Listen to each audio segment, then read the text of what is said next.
What is hydraulic fracturing, or fracking? Since the Industrial Revolution, our energy consumption has risen unceasingly. The majority of this energy consumption is supplied by fossil fuels like coal or natural gas. Recently, there's been a lot of talk about a controversial method of extracting natural gas, hydraulic fracturing, or fracking. Put simply, fracking describes the recovery of natural gas from deep layers inside the Earth. In this method, porous rock is fractured by the use of water, sand, and chemicals in order to release the enclosed natural gas. The technique of fracking has been known since the 1940s. Nonetheless, only in the last 10 years has there been quite a fracking boom, especially in the USA. This is because most conventional natural gas sources in America and on the European continent have been exhausted. Thus, prices for natural gas and other fuels are rising steadily. Significantly more complicated and expensive methods, like fracking, have now become attractive and profitable. In the meantime, fracking has already been used more than 1 million times in the USA alone. Over 60% of all new oil and gas wells are drilled by using fracking. Now, let's take a look at how fracking actually works. First, a shaft is drilled several hundred meters into the earth.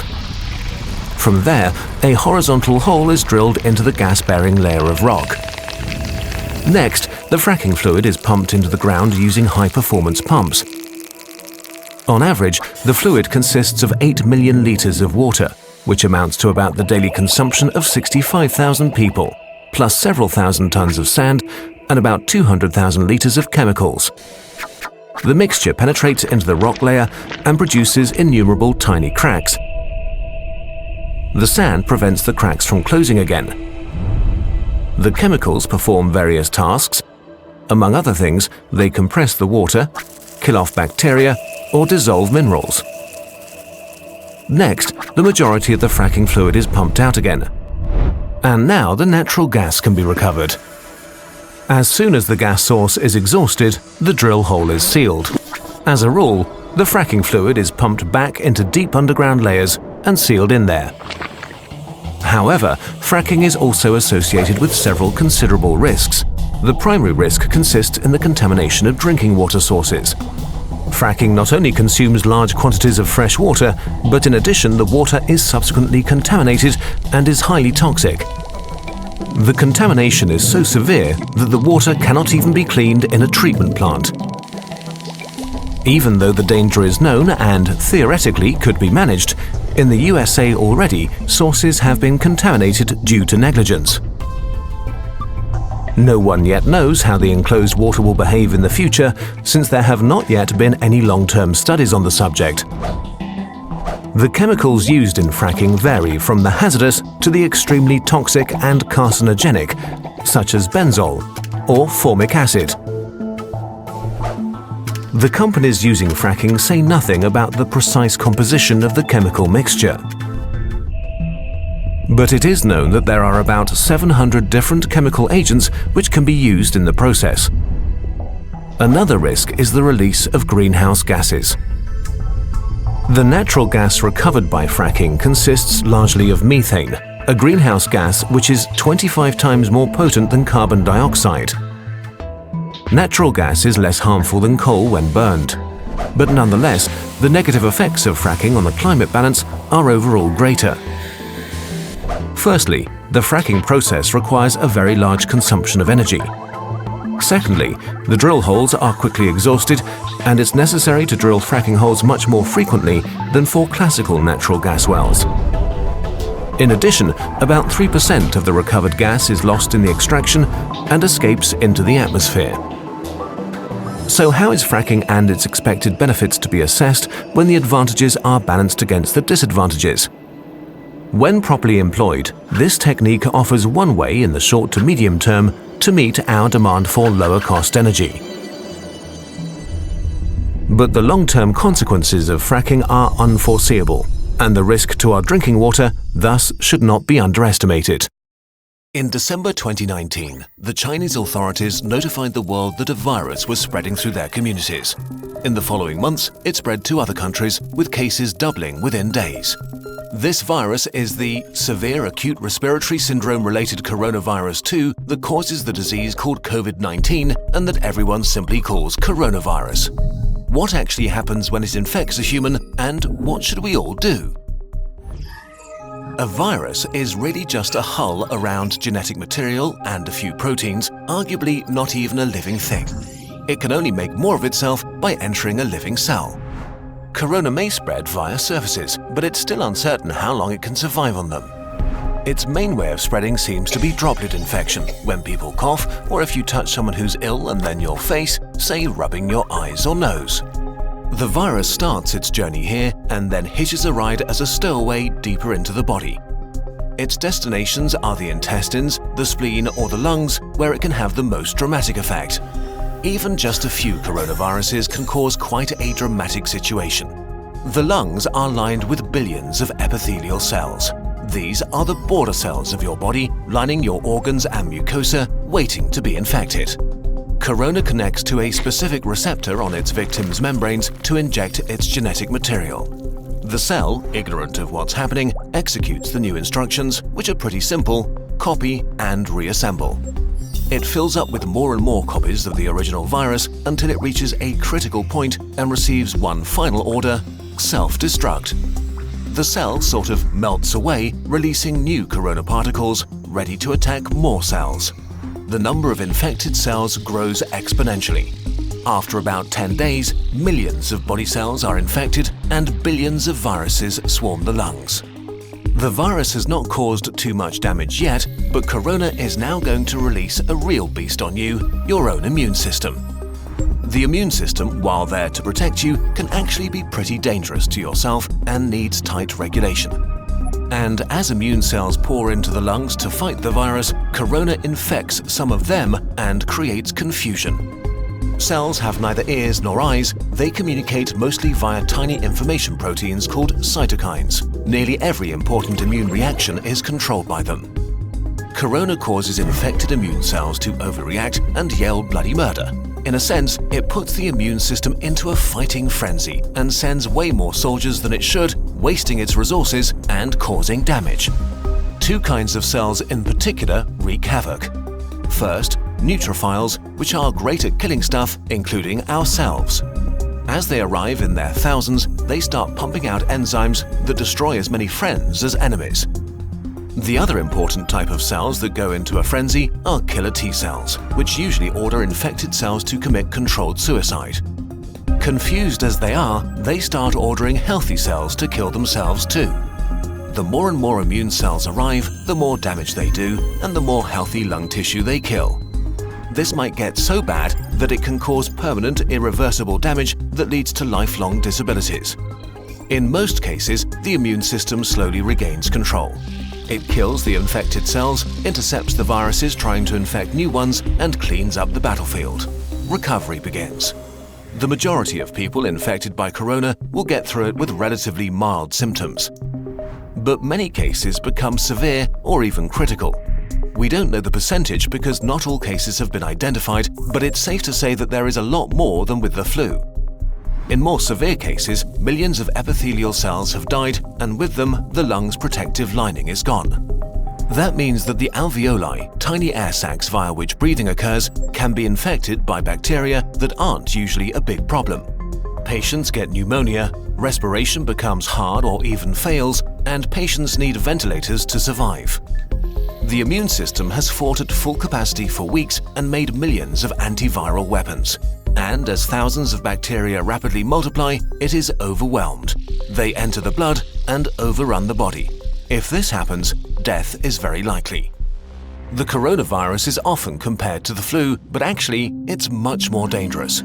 While the exact death rate is hard to pin down during an ongoing pandemic, we know for sure that it's much more contagious and spreads faster than the flu.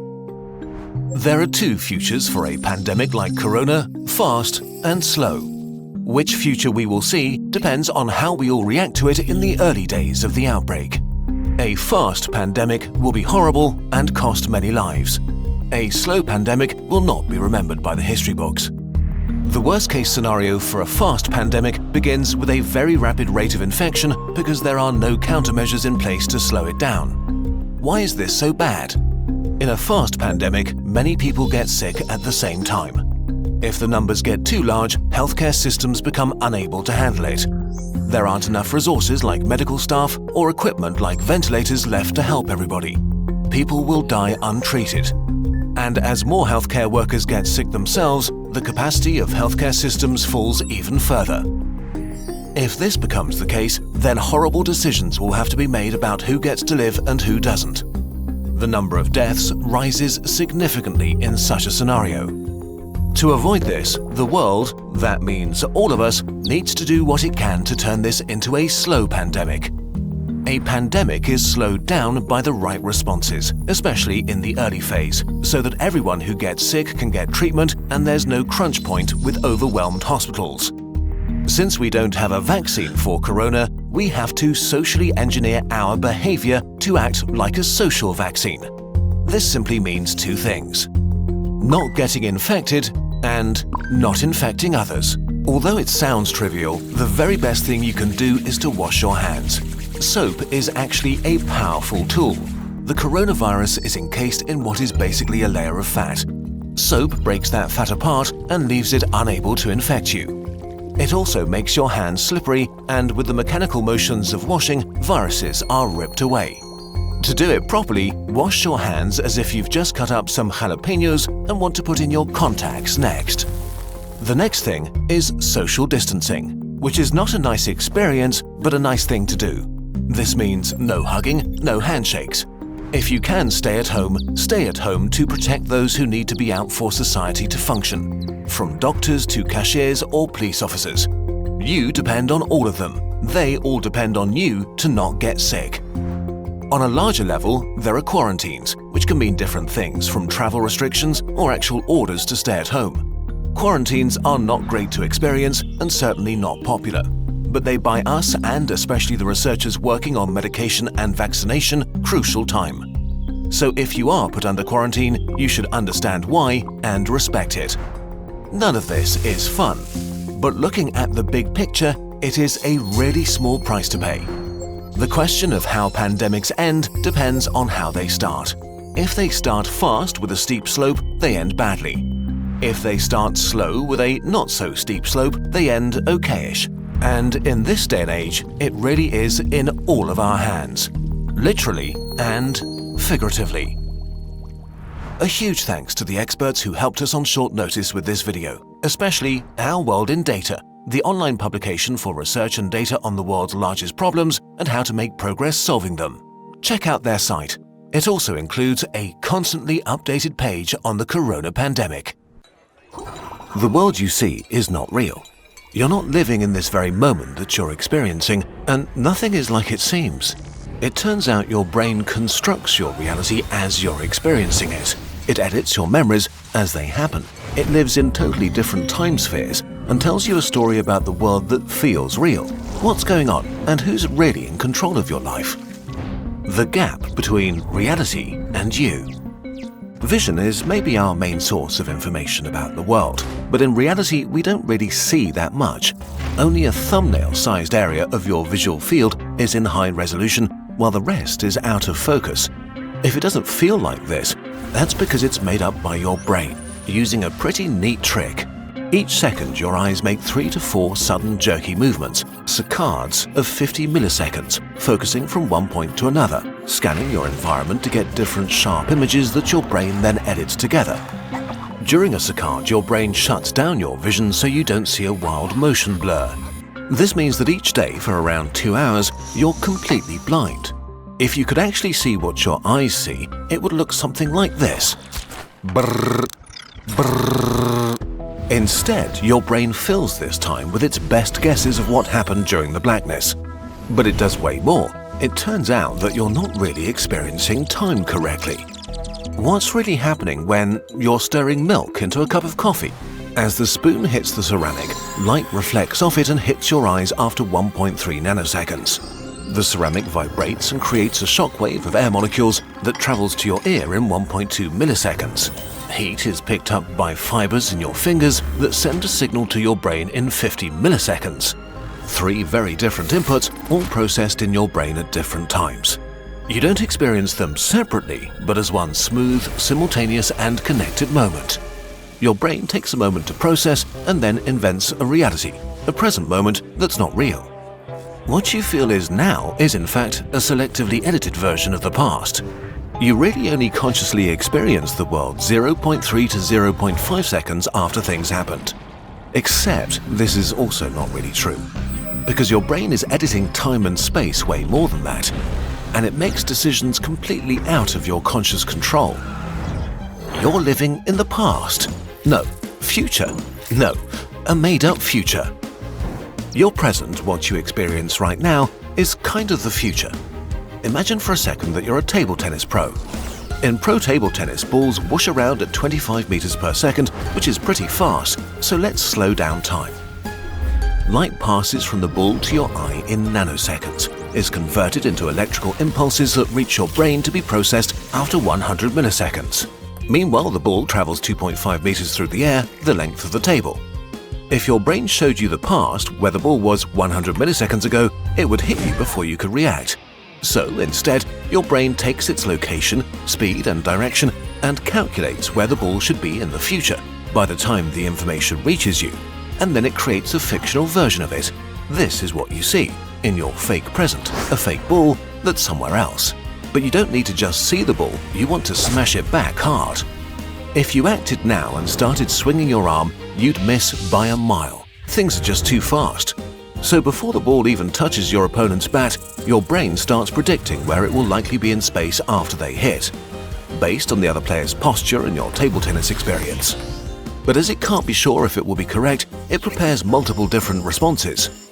Maybe the ball will be here, or even here. To be ready for all of these scenarios, your brain sends pre-programmed orders to the muscles you need to jump left, right or up, telling them to be ready for any of them at a moment's notice. For a short moment, multiple ghost versions of you exist, all equally real inside your brain. And then, as your opponent is about to lay into the swing, your brain decides on a single future that it thinks is most likely. All but one of the ghosts are deleted. You only ever experience the ghost that won, never the potential ones. The order to the muscles to act out the winning movement is triggered even before the ball is hit back to you. You are totally oblivious to this. By the time you consciously see the ball coming at you and decide to hit it in a particular way, your body has already hit it back. In reality, your brain already made all the decisions. Your conscious experience is nothing more than an invented future, a prediction based on the information your brain received a fraction of a second ago. This is not just true for extreme sports like table tennis, but also for walking. Walking is time travel. After your game, you're walking back home, seemingly choosing your path and reacting to things. Meanwhile, your brain is operating in 3 different time spheres at once. It processes the sensory feedback of the past, it calculates the current state of your body, and it predicts your future, because walking is intense. Before the signal from your foot touching the ground has even reached the brain, it's already sent the order to your foot to make the next step, and it's already calculated the muscle patterns for the next 2. But what if something truly catastrophic happens? There's a banana peel, and you step on it and slip. How did it get here? Listen, don't worry about it. It turns out your brain is ready for this. So far, we spoke of your brain making decisions for you, but this is not really true. You don't have a central control room where the world comes together. In reality, different parts of your body are aware of different things at different times. Your spinal cord usually knows stuff before your brain.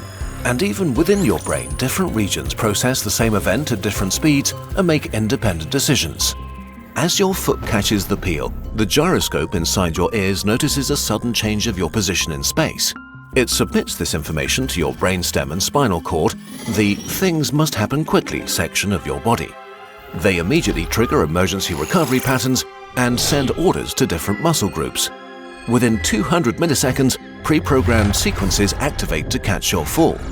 Your arms shoot out, your other leg stiffens to support your weight, your core muscles contract to stabilize you. 100 milliseconds later, when you become aware that you're tripping, your body is already recovering. You are only just now catching up.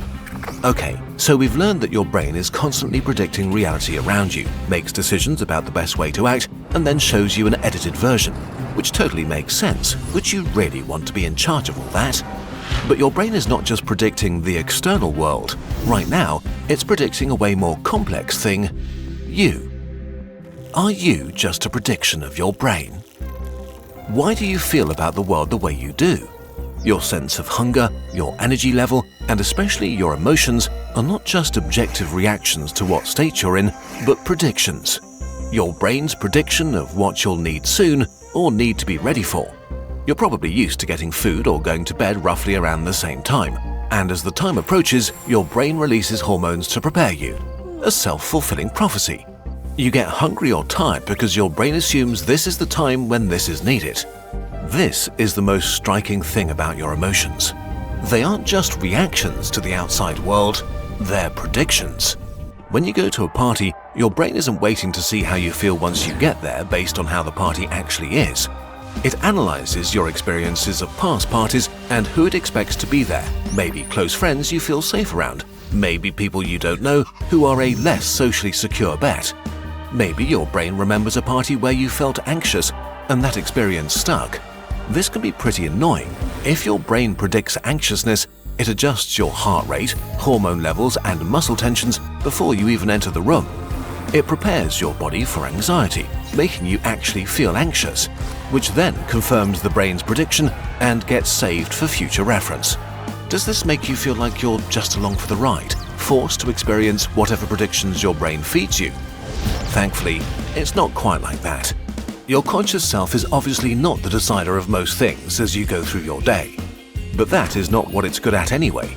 Your brain and all of these different organ systems decide a lot of things, but they're more like butlers taking care of all the busy work. You may not be in the driver's seat, but you are the passenger that decides where to go.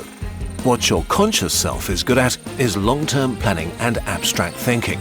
It's a storyteller that tells the story of your life to your brain and to yourself, wherever the edges of these overlapping entities melt into each other. You are able to see the big picture that your internal prediction machine could never begin to grasp. You are the part of you that can edit and write new predictions into the system. Sometimes you and your brain disagree on what's correct, but in the end, you are the person in power who tells the story about who you are in this world. A story so convincing that you experience it as undeniable reality. And as a happy accident, your conscious self is great at being happy about ice cream, fascinated by internet videos, and thinking deeply about Pokemon types. Our 12,026 Human Era calendar just dropped, and this year is extra special. Stay tuned until the end for the reveal, or head straight to the shop to get yours. AI slop is saturating the internet, and things are becoming dramatic pretty quickly. In an online world where money is made with attention, fake users spread their slop in review sections, generate fake traffic, or poison discourse. AI has supercharged this and made slop much harder to spot. Today, about half of internet traffic is bots, the majority of them are used for destructive purposes. It's never been easier to make mediocre content, from the black hole of meaninglessness that is LinkedIn, low-effort short videos just engaging enough to hypnotize kids and fry their attention spans, to endless, soullessly rewritten books on Amazon. AI music is invading streaming platforms. Google AI is summarizing websites instead of sending traffic to them. On YouTube, new channels publish long-form videos multiple times a week with AI-generated thumbnails, voices, and scripts. True crime, video essays, science, no space is safe. We're in the golden era of soulless slop. And sadly, actual creative human work is used to train these AI models.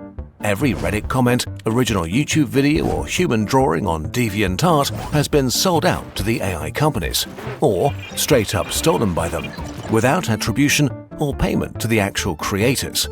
Creative theft on a scale where it's impossible to protect against it, already putting loads of creatives' work in danger, so AI companies can get rich. While this is sad and frustrating, what's even worse is that generative AI truly has the potential to break the internet irreversibly, by making it harder and harder to tell what's true. At first, AI looked great. A Kurzgesagt script starts with basic research that's turned into a script and then fact-checked in depth by 2 to 3 people.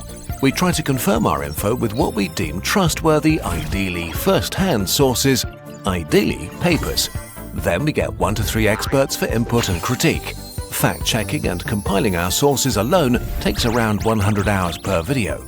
Of course, we make mistakes or oversimplify, and you can disagree with our conclusions. It's unavoidable, we're only human after all.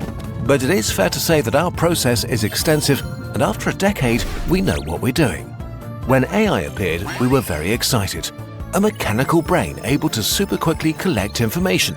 So we went to work, and it looked amazing. And then we started fact-checking. We didn't expect it to be perfect, but it was way worse than we thought. Confidently incorrect. AI is so bad at this. We'll summarize and generalize our experiences over multiple projects and months condensed into one fake project. A video about why brown dwarfs are the worst and should be ashamed of themselves. So, we got all the pro accounts of all the AI models and got to work, using deep research tools to create a summary and overview of all the information about the failed star's brown dwarfs. And wow, it was great! Dozens of pages of outlines with unique information nuggets and links to sources. Then, we started to look deeper. More than 80% of the info and factoids were pretty solid, and we could reconstruct where they were from: Wikipedia, papers, legit articles. What about the rest? It was great stuff, like the speed of brown dwarf superstorms, the nature of their insides, or how disappointed their mums are.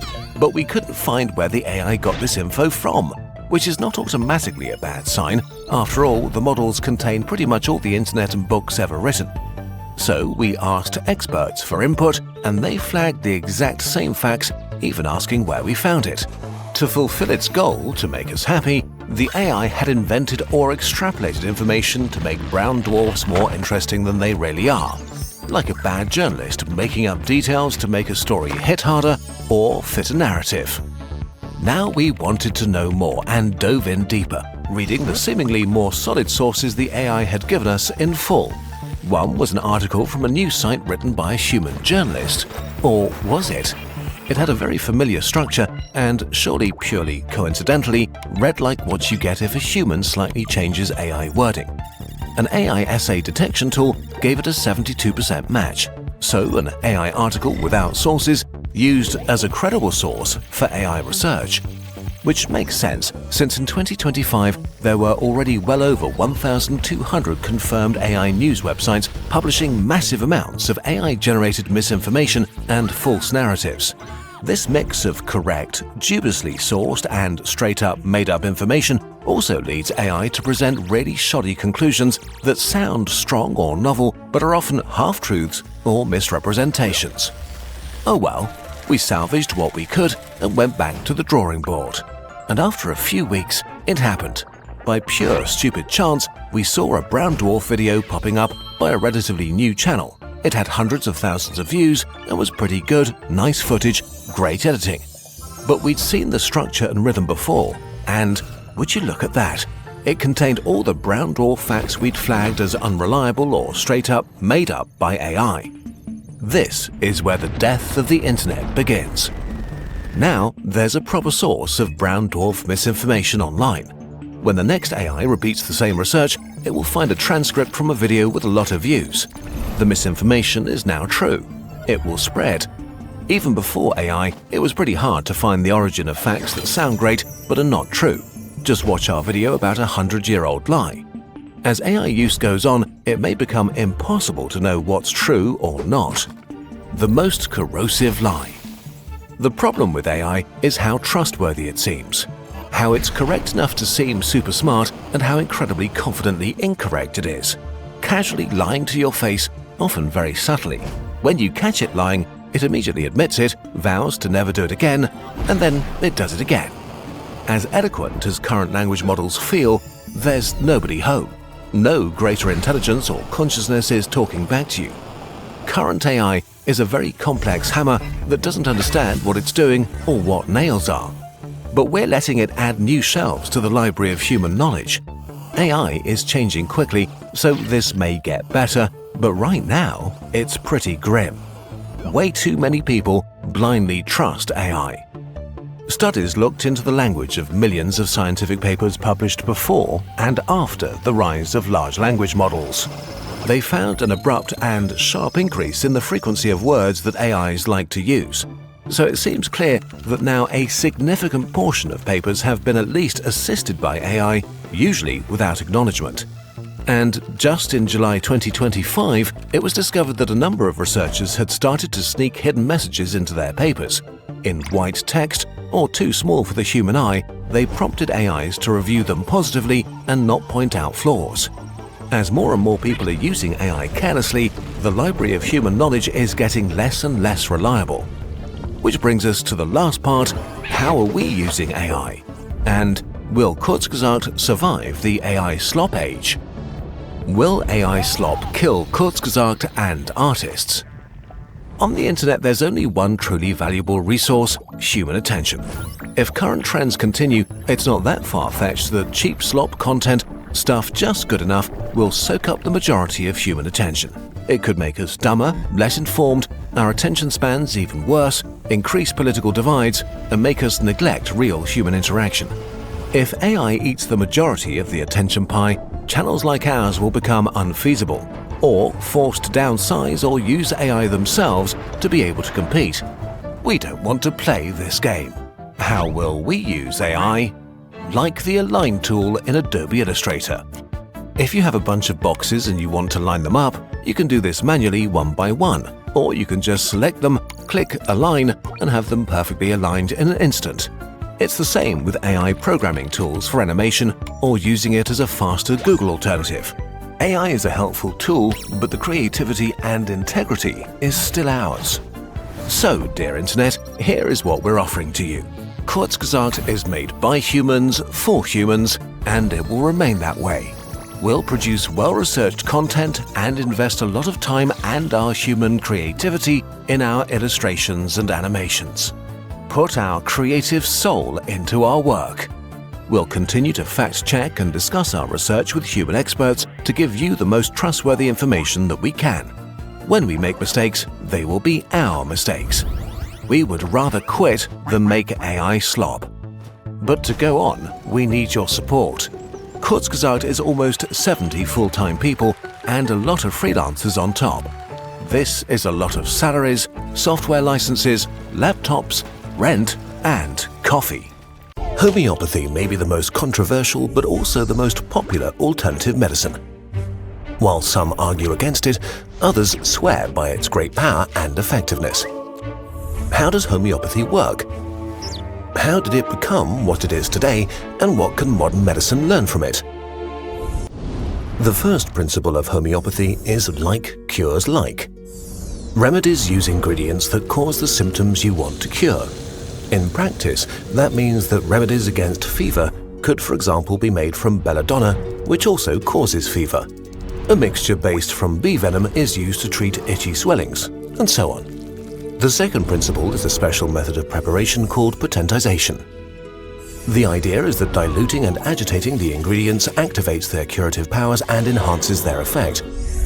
To do this, the ingredient is dissolved in alcohol or distilled water. Homeopaths take 1 part of the solution and mix it with 9 parts of water, diluting it down to 1/10 of its original concentration and shaking it. What you have now is a 1x potency, 1 part ingredient and 9 parts solvent, named after the Roman numeral X for 10. Now this process is repeated. Take 1 part, mix it with 9 parts of pure water and shake it vigorously. Now you have 2x. You do this again and again until you reach the desired grade of potency. The finished remedy is then taken orally, or sometimes it's applied as little sugar pellets that are sold as globuli. A 20x potency, for example, is like dissolving 1 aspirin pill in the water volume of the whole Atlantic. But many are much more extreme, like 30C, for example. C means that the mixture has 1 part ingredient and 99 parts water. So the commonly sold 30C mixture means 1 part ingredient and 1 million billion parts of water. If we wanted a globuli pill with a single atom of the original ingredient, then our pill would be the diameter of the distance between the Earth and the Sun. 150 million kilometers, a pill so massive that it would collapse into a black hole under its own mass. Because of this, potentization is one of the biggest criticisms of homeopathy. The extreme dilution is supposed to make the ingredients more potent, but on a physical level, this doesn't really make sense. Most homeopathic remedies are diluted so much that not a single atom of the active ingredient is left in them. The explanation of why the mixtures still work is that shaking the mixture after every dilution leaves behind a spirit-like essence of the ingredient. Basically, the idea is that water remembers what was put into it. But if this were true, then every substance that ever met a drop of water would leave an essence behind and lead to unpredictable effects when it was accidentally ingested. Think of all the stuff that lives and floats in the oceans. Every sip of water would be a supercharged homeopathic cocktail. So how did homeopathy become the most successful alternative medicine? In the 18th century, medicine was very different from today. Treatments like bloodletting left the patient worse off than before. So German physician Samuel Hahnemann wanted a non-invasive, natural way of healing and developed homeopathy. And in fact, homeopathic hospitals were soon successful because doing no harm beats doing harm. Hahnemann imposed very strict rules on his patients. First, you had to avoid coffee, tea, alcohol, spicy food, sweet food. No old cheese, no onions, no meat. No clothes made from sheep's wool, but also no sedentary work, no sitting inside in stuffy air, no warm rooms, no riding horses, no napping, no playing games, no masturbation, and of course no reading pornographic texts, and many more. Then, and only then, would his remedies work according to the inventor of homeopathy. Of course, all of these instructions are ignored and not talked about today. Medicine has changed a lot in the last 150 years. Never before in human history have we enjoyed a comparable level of health. Never have we lived as long. And this is largely due to the new tools we've developed. Modern diagnostics, double-blinded studies and scientific evaluation to check and prove which stuff works. Thanks to these tools, after countless studies and reviews, we know beyond a shadow of a doubt that homeopathy does not have any effect beyond placebo. But even so, who cares why it works if it helps people? Maybe you tried it and felt better. Or you know someone that got over a horrible disease while using homeopathic remedies. And there are plenty of reports of it working for children and animals. What do we make of these experiences? The placebo effect is very real and not imaginary. No matter how smart you are, you're not immune to it. If people believe that something will help them feel better, their trust alone has the desired effect. And it's been proven that the placebo effect can be transferred. Children and animals rely on their parents or keepers and are in tune to their emotions. If a parent has a lot of trust in a treatment and eases up, this can help a child relax and help relieve symptoms. This can also be observed with animals who react strongly to the body language cues of the people caring for them. But the most powerful tool of homeopathy is time. Our bodies are survival machines. Infections pass on their own after a few days. But if you take some remedy when you already feel sick and then start getting better, it feels like it did indeed cure you, while actually it would have happened anyway. The homeopathy industry likes to play the gentle alternative to Big Pharma. But the homeopathic industry is Big Pharma. Billions of dollars are made with extreme profit margins. The homeopathy industry has its own lobby organizations and fights its enemies as hard as it can. A lot of money is on the line. Globally, the market is expected to reach over $17 billion by 2024. Some critics even argue that the homeopathic industry is bad for public health because it creates distrust in proven medicine. The belief in homeopathy correlates with skepticism about vaccinations. This can discourage people to seek the help they need when their lives or the lives of their children are on the line. But there is actually a key to the success of homeopathy that we could and should copy. The first consultation with a homeopath can take hours and is very personal. For a patient who's already been on a pilgrimage from doctor to doctor, this level of attention and empathy can make a huge difference to their well-being, even if the conversation was not the point of the therapy. Modern medicine is efficient. It saves millions of lives each year. But it's also a strictly organized system. Tight budgets force doctors and nurses to deal with lots of patients. Consultations need to be time efficient. diagnoses made quickly, treatments fast, which can leave patients feeling invisible, scared, and left behind. This is what modern medicine can learn from homeopathy. It meets a human need that has been left unfulfilled. We need to make time for the individual again, see people, not numbers. But as important as empathy is, it's not a substitute for actual treatment. Faith can move mountains, but sugar water can't cure cancer. After a short break of a few years, Kurzgesagt is back in German. Thanks to the support of Funk, we have relaunched the German channel and are beginning to upload a video every 1 to 2 weeks. Besides redoing our favorite videos, there'll be a number of videos that will not exist in English for a while. Check out the channel here, tell us what you think, and subscribe and watch a few. If the channel goes well, the German videos might become a regular thing for years, and we might even do more languages. What if the state covered your cost of living? Would you still go to work? Go back to school? Not work at all? What would you do? This concept is called a Universal Basic Income, or UBI, and it's nothing less than the most ambitious social policy of our times. In 2017, basic income is gaining momentum around the world. First trials are ongoing or on their way, and a growing number of countries are considering UBI as an alternative to welfare. How would it work, and what are the key arguments for and against? Right now, people can't really agree what universal basic income is or should be. Some want to use it to eliminate welfare and cut bureaucracy. Others want it as a free extra for existing programs, or even want it to be so high that work itself becomes optional. For this video, we'll talk mostly about the minimum basic income, enough money to be above the poverty line. In the US, this means about $1,000 a month or $12,000 a year. The money would not be taxed, and you could do whatever you wanted with it. In this scenario, UBI is a way of transferring the wealth of a society while still keeping the free market intact. But if we hand out free money, will people just spend it on booze and stop working? A 2013 study by the World Bank specifically examined if poor people waste their handouts on tobacco and alcohol if they receive it in the form of cash. The clear answer: no, they don't. The opposite is true.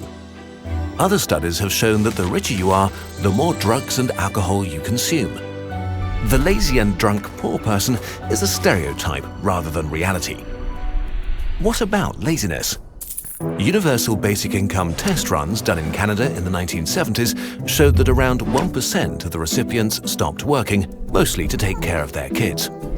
On average, people reduced their working hours by less than 10%. The extra time was used to achieve goals like going back to school or looking for better jobs. But if laziness and drugs are not a huge deal, why doesn't our current welfare state solve poverty?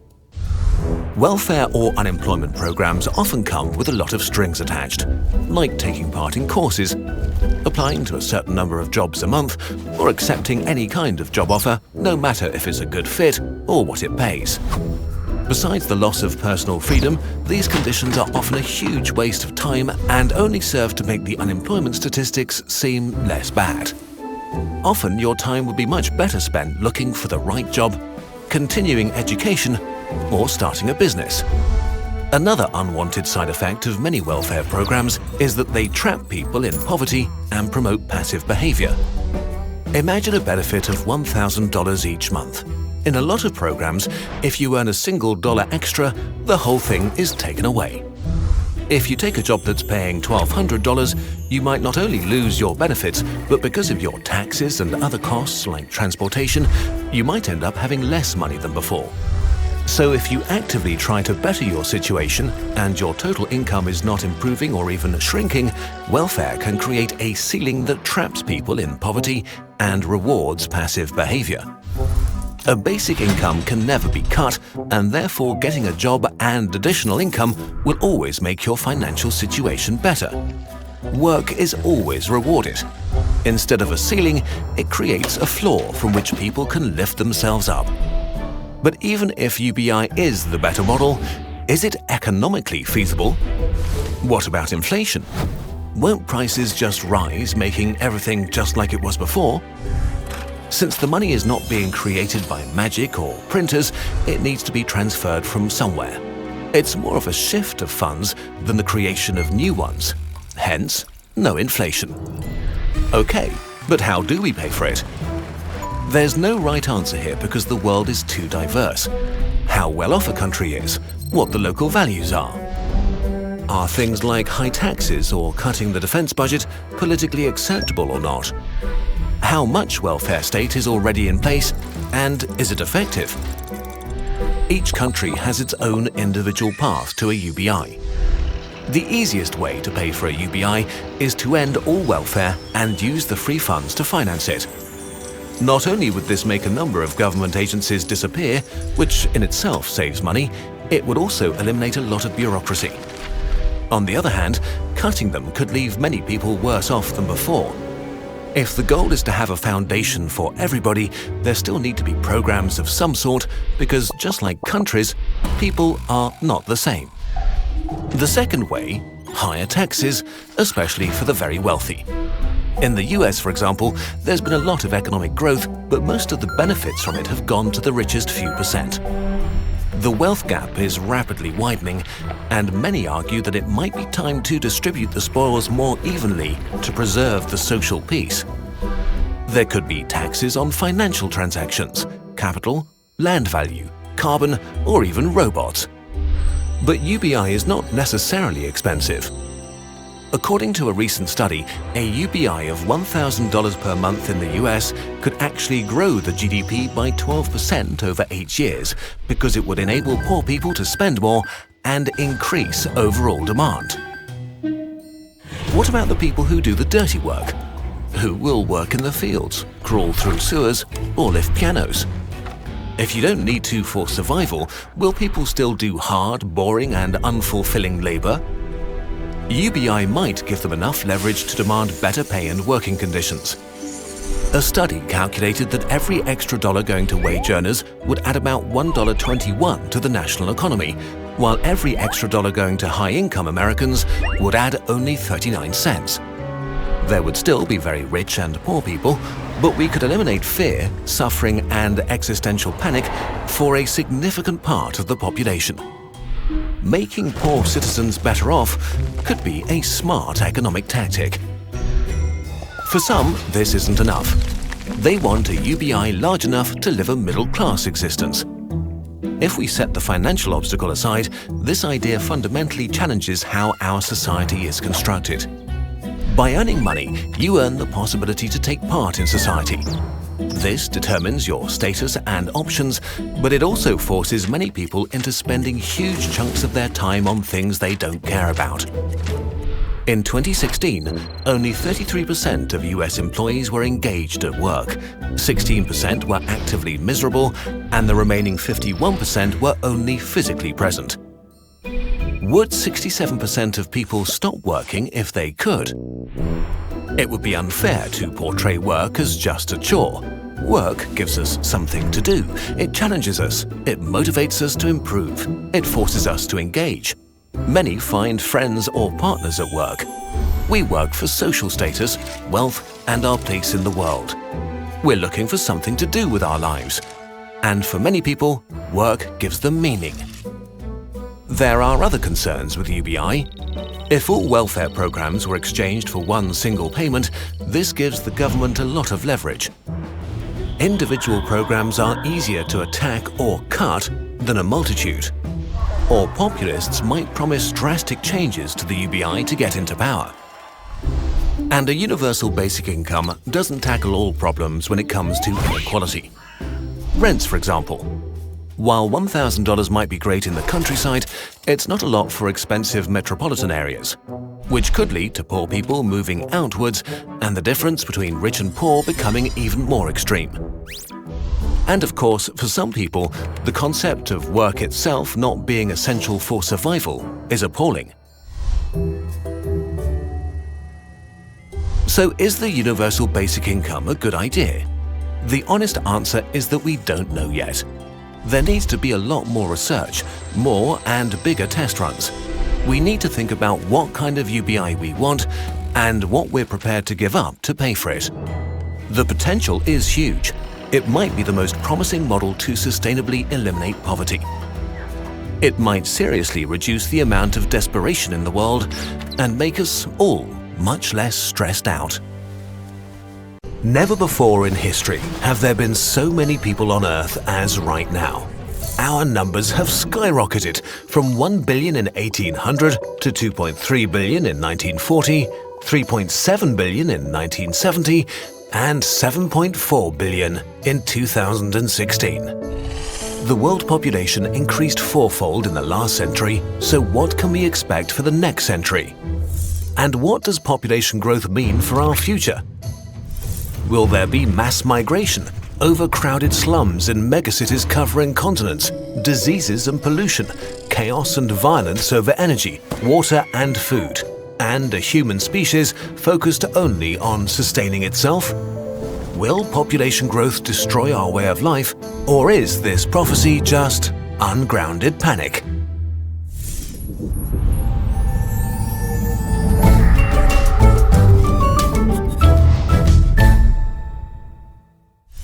In the 1960s, population growth reached an unprecedented rate, which led to apocalyptic prophecies.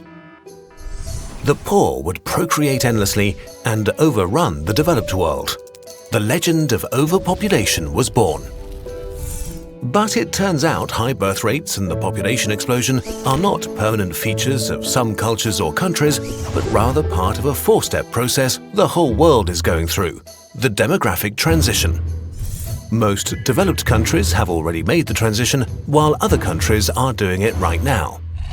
Let's go back to the 18th century, when the entire world, including Europe, was in the first stage of the demographic transition.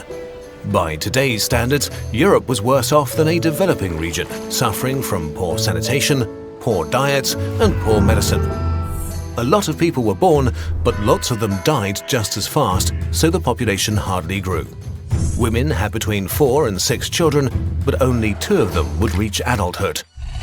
Then the Industrial Revolution happened in the UK and brought the greatest change in human living conditions since the Agricultural Revolution. People went from being peasants to workers. Manufactured goods were mass-produced and became widely available. The sciences flourished and advanced transportation, communication, and medicine. The role of women in society shifted and created the conditions for their emancipation. Slowly, this economic progress not only formed a middle class, but also raised standards of living and healthcare for the poor working population. The second transition stage started. Better food supplies, hygiene and medicine meant people stopped dying all the time, especially so at a very young age. The result was a population explosion, doubling the UK's population between 1750 and 1850. The main reason families used to have lots of children was that only a few of them were likely to survive. Now that had changed, so the third stage of the transition was set in motion, fewer babies were conceived, and population growth slowed down. Eventually, a balance emerged. Fewer people were dying and fewer children were born, so the death rate and birth rate became stable. Britain had reached the fourth stage of the demographic transition. This didn't only happen in the UK, more and more countries went through the 4 stages. First, many births and many deaths due to bad living conditions. Second, better living conditions leading to fewer deaths and a population explosion. Third, fewer deaths resulting in fewer births, and population growth came to an end. But if birth rates have dropped so much, why is the population still growing so fast? Well, the children born in the population explosion of the 70s and 80s are having kids themselves now, leading to a noticeable spike in overall population. But they are having far fewer children on average than their parents. The average today is 2.5, it was 5 40 years ago. So as this generation gets older and fertility declines further, the rate of population growth will keep on slowing. This is true for every country. In the West, we tend to overlook progress in other regions of the world, but actually most of the world's countries have made it to the 4th stage. Just look at Bangladesh. In 1971, the average woman had 7 kids, but 25% of them would die before the age of 5. In 2015, the mortality rate was down to 3.8% and women had only 2.2 kids on average. This is the rule, not an exception. We're not special, we just had a head start. It took developed countries about 80 years to reduce fertility from more than 6 children to less than 3. Others are catching up fast. Malaysia and South Africa did it in only 34 years. Bangladesh took just 20. Iran managed it in 10 years. All these countries that are catching up didn't have to start from scratch, and the more support they get, the faster they catch up. This is why programs that help lower child mortality or help poor nations develop are so important. No matter what your motivation is, whether you dream of a world where all people live in freedom and wealth, or you just want fewer refugees coming to your country, the simple truth is that it's beneficial to you personally if people on the other side of the globe can live a good life. And we are getting there. The percentage of people living in extreme poverty has never been as low as today. So the future of global population growth is actually not an apocalyptic prophecy at all. It's a promise. Population growth will come to an end. The UN forecasts that the 12th billionth human will never be born at all. And as the development level of the world rises, the number of people with a higher education will increase tenfold. Countries who used to be in need will help advance development instead. More people is going to mean more people able to advance our species. Neutron stars are one of the most extreme things in the universe. They're like giant atom cores, kilometers in diameter, unbelievably dense and violent. But how can something like this even exist?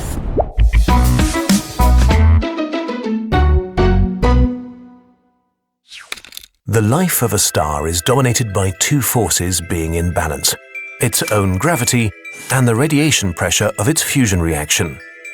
In the core of stars, hydrogen is fused into helium. Eventually, the hydrogen in the core is exhausted. If the star is massive enough, helium is now fused into carbon. The cores of these massive stars become layered like onions as heavier and heavier atomic nuclei build up at the center. Carbon is fused into neon, which leads to oxygen, which leads to silicon. Eventually, the fusion reaction hits iron, which cannot fuse into another element. When the fusion stops, the radiation pressure drops rapidly. The star is no longer in balance, and if its core mass exceeds about 1.4 solar masses, a catastrophic collapse takes place. The outer part of the core reaches velocities of up to 70,000 kilometers a second as it collapses towards the center of the star. Now, only the fundamental forces inside an atom are left to fight the gravitational collapse. The quantum mechanical repulsion of electrons is overcome, and electrons and protons fuse into neutrons, packed as densely as an atomic nucleus. The outer layers of the star are catapulted into space in a violent supernova explosion. So, now we have a neutron star.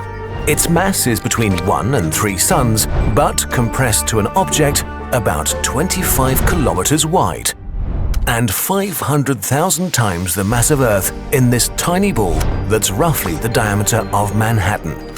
It's so dense that 1 cubic centimeter of neutron star contains the same mass as an iron cube 700 meters across. That's roughly 1 billion tons, as massive as Mount Everest, in a space the size of a sugar cube.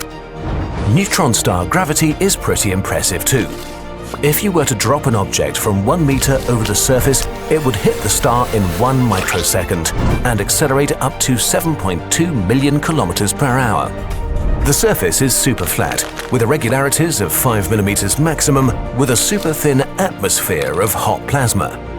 The surface temperature is about 1 million Kelvin, compared to 5,800 Kelvin for our Sun. Let's look inside the neutron star. The crust is extremely hard and is most likely made of an iron atom nuclei lattice with a sea of electrons flowing through them. The closer we get to the core, the more neutrons and fewer protons we see, until there's just an incredibly dense soup of indistinguishable neutrons. The cores of neutron stars are very, very weird. We're not sure what their properties are, but our closest guess is superfluid neutron degenerate matter or some kind of ultra-dense quark matter called quark-gluon plasma, that doesn't make any sense in the traditional way and can only exist in such an ultra-extreme environment. In many ways, a neutron star is similar to a giant atom core. The most important difference is that atom cores are held together by strong interaction and neutron stars by gravity. As if all this wasn't extreme enough, let's take a look at a few other properties. Neutron stars spin very, very fast, young ones several times per second. And if there's a poor star nearby to feed the neutron star, it can rotate up to several hundred times per second.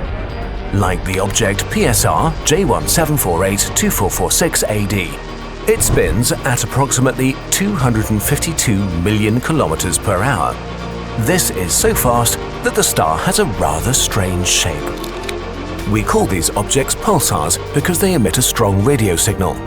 And the magnetic field of a neutron star is roughly 1 trillion times stronger than the magnetic field of Earth, so strong that atoms get bent when they enter its influence. Okay, I think we got the point across. Neutron stars are some of the most extreme, but also some of the coolest objects in the universe. Hopefully, we'll one day send spaceships to learn more about them and take some neat pictures. But we shouldn't get too close.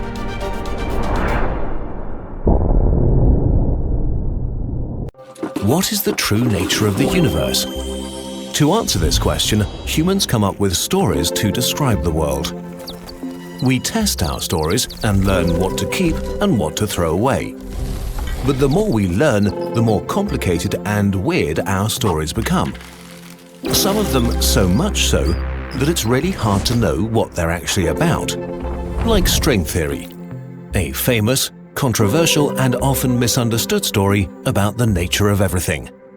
Why did we come up with it, and is it correct or just an idea we should To understand the true nature of reality, we looked at things up close and were amazed. Wondrous landscapes in the dust, zoos of bizarre creatures, complex protein robots, all of them made from structures of molecules made up of countless, even smaller things, atoms. We thought they were the final layer of reality until we smashed them together really hard and discovered things that can't be divided anymore, elementary particles.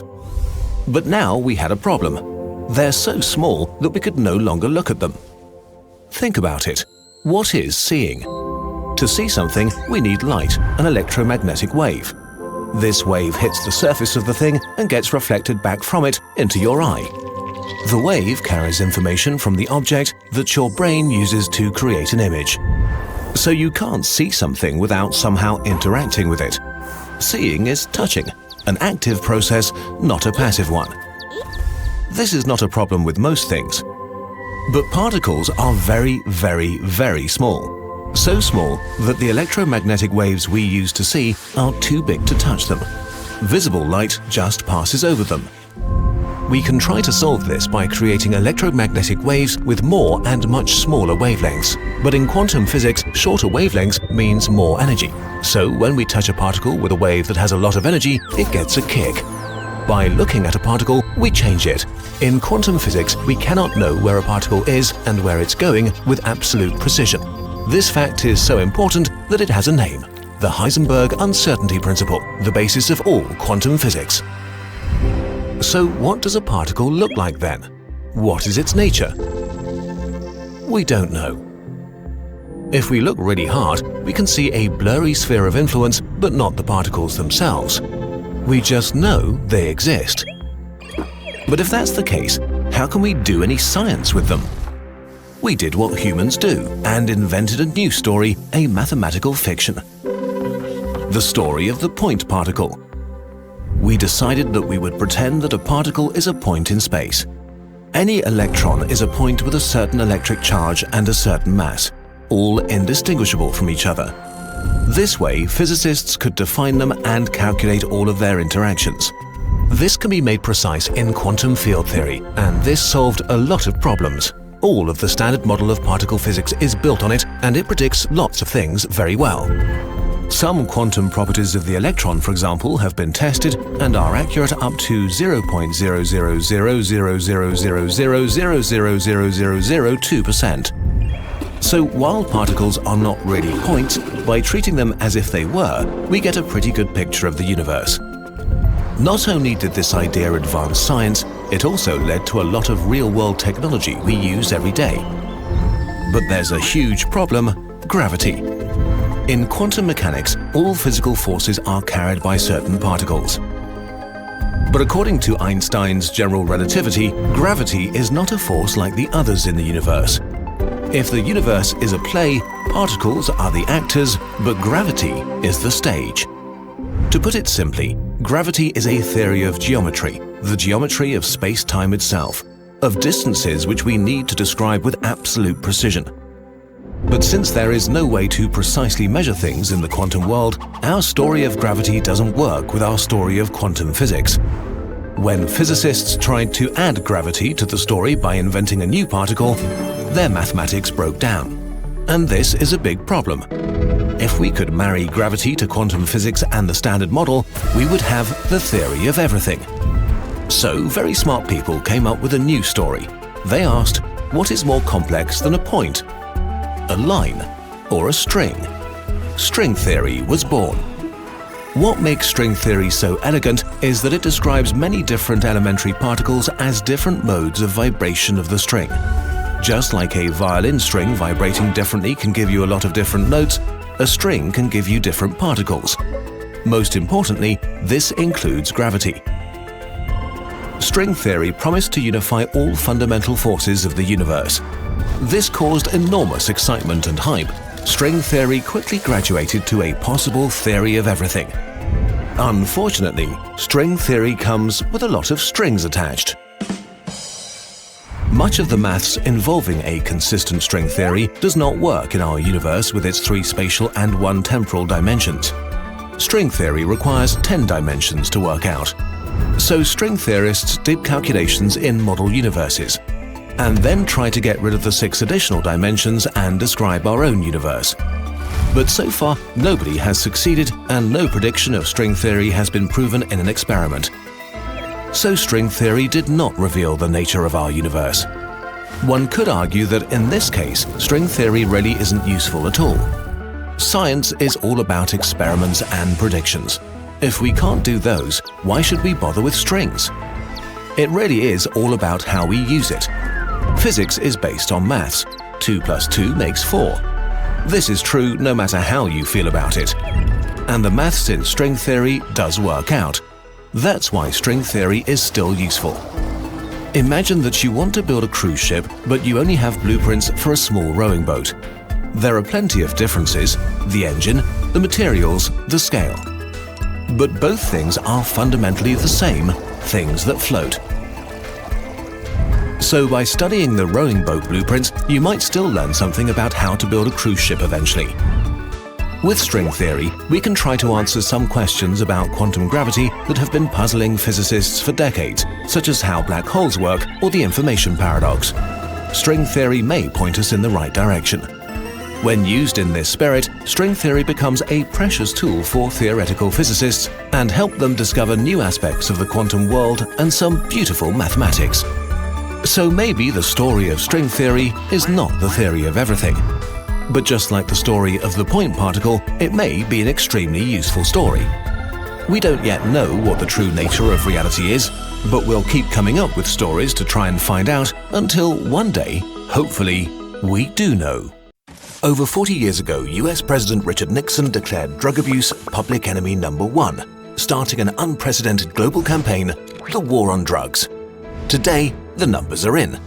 The war on drugs is a huge failure with devastating unintended consequences. It led to mass incarceration in the US, to corruption, political destabilization and violence in Latin America, Asia and Africa, to systemic human rights abuses across the world. It negatively affected the lives of millions of people. All of this while we waste billions of dollars every year only to create and fuel powerful drug cartels, while the goal of the war on drugs seems less achievable than ever: a world without drugs. How could this happen? The core strategy of the war on drugs is no drugs, no problems. So almost all of the efforts in the last few decades have been focused on eradicating the supply of drugs and incarcerating drug traffickers. But this ignores the most fundamental of market forces: supply and demand. If you reduce the supply of anything without reducing the demand first, its price goes up. This might lower sales for many products, but not for drugs. The drugs market is not price sensitive. Drugs will be consumed no matter what they cost. So the effect is to encourage production of more drugs and recruitment of more traffickers, which increases availability. This is also known as the balloon effect. Even if drug production or a major supply route is destroyed, the supply for the end user is not reduced. A perfect example of this is crystal meth. The US government tried to stop its production by strictly regulating the sale of chemicals used to manufacture the drug. This forced big meth producers out of business, but the unintended consequences were that thousands of small-scale operations started all over the country, mostly in small towns and rural communities, using chemicals that weren't regulated. In response to this, some US states wanted to reduce the supply of homegrown meth by regulating even more chemicals, which reduced small-scale meth production drastically. But the supply of meth still stayed the same. Mexican drug cartels immediately took over and opened big production operations. Their meth was even better than it was before, and they had loads of experience in smuggling. So all these efforts made meth production more professional, the drug more potent, while supply wasn't reduced at all. You can't win this war on the supply side. Not only are drugs widely available, demand unbroken, and some drugs purer than in the past, with a budget of around $30 billion, the US Drug Enforcement Agency has an efficiency rate of less than 1% when it comes to stopping the flow of drugs into the US and inside the US. For many minors around the world, it's as easy to get illegal drugs as alcohol. But it doesn't stop here. Prohibition may prevent a certain amount of people from taking drugs, but in the process, it causes huge damage to society as a whole. Many of the problems we associate with drug use are actually caused by the war against them. For example, prohibition makes drugs stronger. The more potent drugs you can store in as little space as possible, the more profit you'll make. It was the same during alcohol prohibition, which led to an increased consumption of strong liquor over beer. The prohibition of drugs also led to more violence and murders around the world. Gangs and cartels have no access to the legal system to settle disputes, so they use violence. This led to an ever-increasing spiral of brutality. According to some estimates, the homicide rate in the US is 25 to 75% higher because of the war on drugs. And in Mexico, a country on the front line, an estimated 164,000 have been murdered between 2007 and 2014. More people than in the war zones of Afghanistan and Iraq in the same period combined. But where the war on drugs might do the most damage to society is the incarceration of non-violent drug offenders. For example, the United States, one of the driving forces of the war on drugs, has 5% of the world's total population, but 25% of the world's prison population, largely due to the harsh punishments and mandatory minimums. Minorities suffer because of this especially. African Americans make up 40% of all US prison inmates. And while white kids are more likely to abuse drugs, black kids are 10 times more likely to get arrested for drug offenses. Okay, but is there actually something different we could do? Is there a way out of this mess? In the 1980s, Switzerland experienced a public health crisis related to heroin use. HIV rates skyrocketed and street crime became a problem. Swiss authorities tried a new strategy: harm reduction. They opened free heroin maintenance centers where addicts would be treated and stabilized. Here, people would be given free heroin of high quality, they would get clean needles and have access to safe injection rooms, showers, beds and medical supervision. Social workers helped them find housing and deal with other problems in their lives. The results were a sharp drop in drug-related crime, and 2/3 of the people in the centers got regular jobs because now they could focus on getting better instead of financing their addiction. Today, over 70% of all heroin addicts in Switzerland receive treatment. HIV infections have dropped drastically. Deaths from heroin overdoses have dropped by 50%. And drug-related street sex work and crime has been reduced enormously. So there are methods that are not only way cheaper, but also actually work instead of creating more problems. Drug prohibition led to a system that bulldozes human rights, costs vast sums of money, and creates a lot of human misery, all in pursuit of an unobtainable goal. After 40 years of fighting, it's time to finally end the war on drugs and move on to something better. Oh dear, just when you thought the Iraq problem was solved because you haven't heard about it for a while, everything's back to murderous chaos and terror. What happened? In 2003, the US invaded Iraq because of its alleged connections to terrorism and weapons of mass destruction. At the time, Saddam Hussein, a brutal dictator, ruled the country. He was part of the Sunni minority and suppressed the Shia majority. Iraq was conquered fairly quickly, but the US had no plan for the country. The until then suppressed Shia majority took over and began oppressing the Sunnis because suppressing other faiths has proven to be such a good idea. Unsurprisingly, a Sunni rebel uprising began, and terrorist groups like Al-Qaeda trickled into Iraq, and local forces, often former Sunni military, began fighting the US troops and the newly formed Iraqi state, peaking in a bloody civil war in 2006. Since then, people in Iraq have basically been segregated by religion. So, in a tragic irony of history, the US invasion led to the formation of the very terrorists the US wanted to eliminate in the first place, because Iraq was now the perfect training ground for terrorism. To understand this complicated conflict better, we need to understand the relationship between the two main branches of the Muslim faith, Shia and Sunni Islam. Sunnis make up about 80% of the Muslim world and Shia about 20%. And the hardliners on both sides don't like each other very much. Saudi Arabia and Iran are the two most powerful players in the game of faiths. They both have no separation of state and religion, domestic problems, and a lot of oil money. And they support groups that fight the other religious orientation. And one of those terror organizations supported by Saudi Arabia was the Islamic State in Iraq, or ISI for short. In 2010, the Arab Spring happened and changed the whole situation in the Middle East.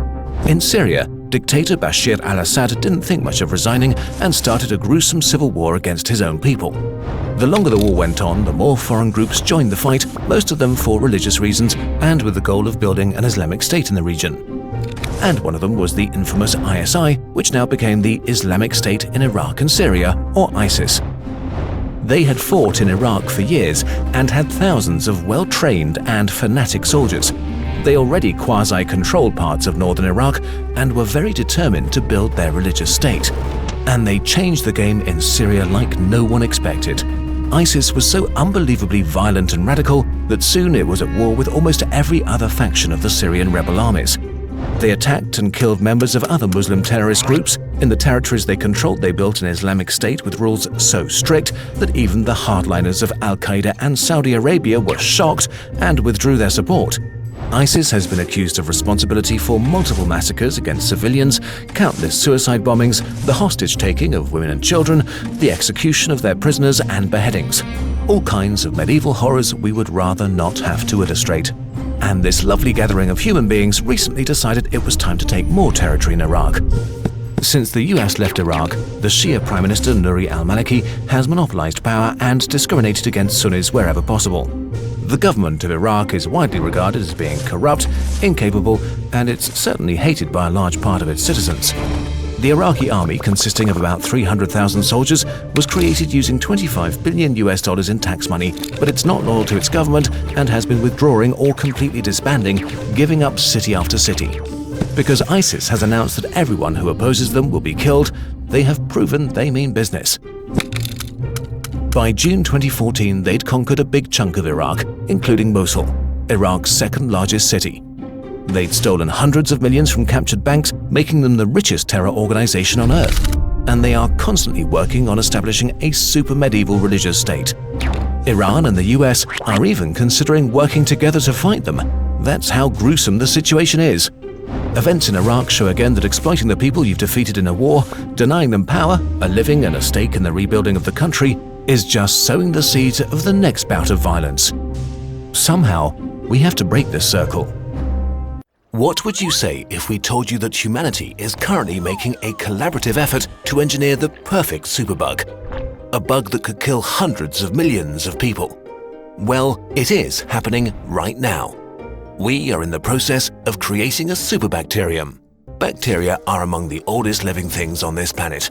The smallest thing we still consider life, they are masters of survival and can be found everywhere. Most bacteria are harmless to us. Your body hosts trillions of them and they help you to survive. But others can invade your body, spread quickly and kill you. Millions of people used to die as a result of bacterial infections, until we developed a superweapon, antibiotics. Together with vaccinations, antibiotics revolutionized medicine and saved millions of lives. Antibiotics kill the vast majority of susceptible bacteria fairly quickly, leaving only a small group of survivors that our immune system then deals with easily. How do antibiotics do this? Imagine a bacterium as a very complex machine with thousands of complex processes going on that keep it alive and active. Antibiotics disrupt this complex machinery, for example by interfering with its metabolism, slowing down their growth significantly so they are less of a threat. Other antibiotics attack DNA and prevent it from being replicated, which stops bacteria from multiplying, ultimately killing them. Or by simply ripping the outer layer of the bacteria to shreds so that their insides spill out and they die quickly. All of this without bothering body cells. But now, evolution is making things more complicated.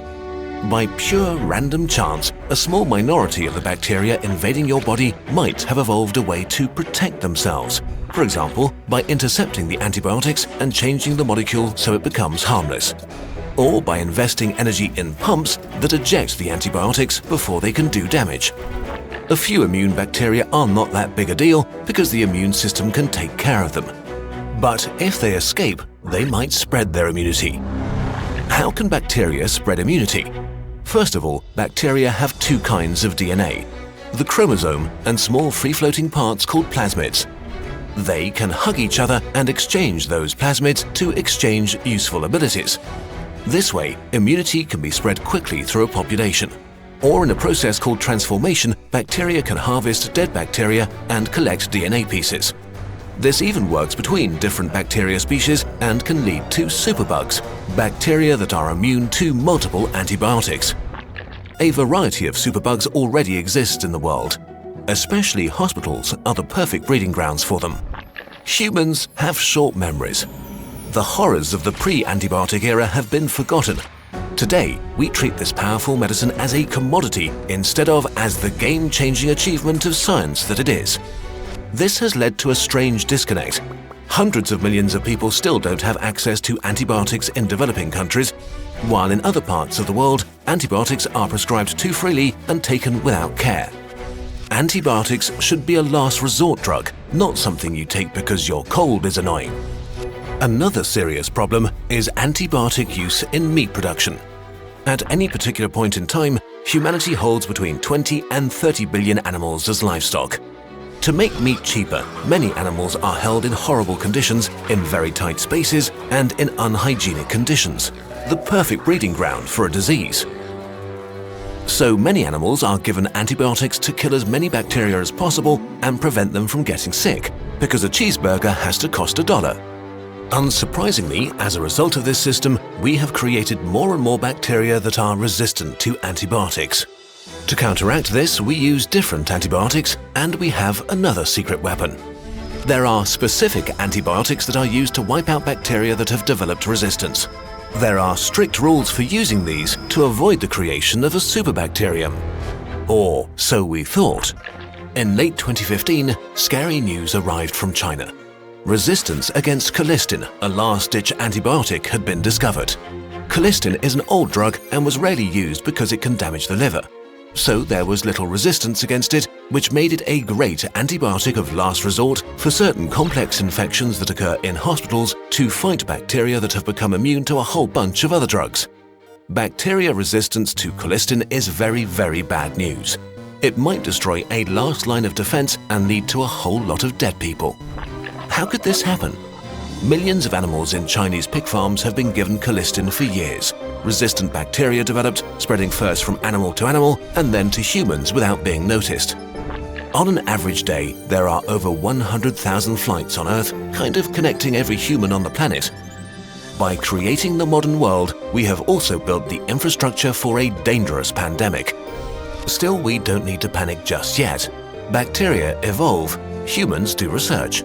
New antibiotics are developed as old ones become obsolete. Technology is advancing every day. The problem is real and serious, but the fight is far from over. If humanity plays its cards right, superbugs might turn out to be not very super after all. Today, we're answering the stupidest, the best and most amazing questions from you, our viewers. At Kurzgesagt, we're experts when it comes to tackling stupid questions and on top of our own, we get hundreds from you on an almost daily basis. So let's very seriously and scientifically answer some of them. Question 1. How many jellyfish do you need to power Tokyo? Tokyo is a hungry beast, gobbling up around 280 terawatt-hours of electricity every year. That's more energy than these 20 countries combined and more than all of Australia. Can we power Tokyo with our innovative renewable energy source? Some jelly species like Aquaria victoria or crystal jelly contain fluorescent proteins and glow in the dark. If you put one of them in front of a tiny solar panel, you'd end up with something like a microwatt-hour of energy. To meet Tokyo's outrageous energy demands, you'd need a quintillion, 300 quadrillion glowing jellies. That's too many. Can we use bigger ones? How about Nemopilema nomuri, the Nomura jellyfish? Really chunky boys, weighing about as much as a piano and growing up to 2 meters wide, they're armed with around 1,000 spindly tentacles that grow up to 4 meters long and help them suck up plankton from the water. In recent years, their numbers have been exploding, wreaking havoc on local ecosystems. Using these fridge-sized jellies to power Tokyo will finally give them something more useful to do. They don't glow in the dark, but jellyfish are kind of electric, aren't they? Unfortunately, no. If you've ever been stung by a jellyfish, you know it feels like a painful electric jolt. But the pain actually comes from hundreds of nematocysts inside their tentacles, tiny dart guns filled with venom. So, how do we get energy from jellyfish? We'll squeeze it out of them with the power of piezoelectricity. Piezoelectricity is an electric charge that builds up in certain solid materials like crystals or bone when you stress and squeeze them. For example, a quartz crystal is made up of positive and negatively charged atoms arranged in repeating pyramid shapes. Their charges usually cancel each other out. But if you apply enough pressure, atoms shift out of place and the pyramids become kind of wonky. Positively charged on one side and negatively charged on the other, like a battery. Together, they add up to a charge across the whole crystal. Piezoelectricity powers sonar, times quartz watches, and some nightclubs use it to keep the lights on just from the stamping of dancers' feet. So, here's the plan. We'll create a ginormous battery from jellyfish by harnessing the hypnotic movements of Nomura's hundreds of long, thin tentacles. First, we squeeze our jellyfish, one tentacle at a time, into a kind of wetsuit made from nylon 1111, a cutting-edge material that's been optimized for power production and has the same piezoelectric properties as quartz. Next, we watch as each twitch of a tentacle bends the tiny nylon nanofibers of the jelly suit, converting its movements into electricity. All we need to do now is to plug our jelly into a current collector with a copper cable to be utterly disappointed. Even with around 1,000 tentacles wrapped in energy-generating nylon, the electricity generated only adds up to around 1 watt or 10 kilowatt-hours per year. Enough energy to run your laptop for 20 days. Not bad, but we want to power Tokyo here. We need more jellies, way more, about 29 billion. Sounds like a lot, and it is, but right now, there are 27 billion chickens alive on Earth, so it's mostly a matter of motivation on our part. A single Nomura can produce millions of jelly babies a month, and with enough plankton to eat, they can grow from the size of a grain of rice to the size of a person in less than a year. If we want to breed a lot of them and fast, all we need to do is basically empty the Pacific of plankton. And of course, we'll need space to store them all. Giving each Nomura a cube of space measuring 5 meters on each side sounds generous, but it barely contains the tentacles. All those jelly cubes add up to a tank that's about 7 times the total volume of Mount Fuji. With all those tentacles and cables, our biggest issue will be short circuits. We need to insulate all 29 billion cables. And don't forget the tentacles themselves. Now, even if the jellies get tangled up, we can maintain a steady power supply for the good people of Tokyo. In reality, of course, our jellyfish power station would be pretty difficult to maintain. Nomura would probably die constantly and need to be replaced, and the cost of building this whole mess and killing the ocean to feed them would be like spending $1 million to buy a single dollar bill. We're not saying any of this is a good idea, but now we've done the maths, there's nothing to stop you from giving it a try. Okay, bring on the next totally dumb, completely reasonable question. Question 2. What if it rained bananas instead of water for a whole day? Okay, so first we tried to calculate what would happen if for one day every single rain droplet was now a banana.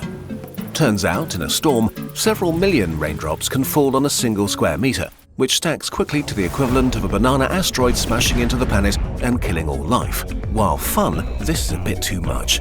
Instead, let's take the average volume of rain that falls on our planet in a single day, about 1.33 trillion tons of water, a massive wobbly orb of water 14 kilometers across.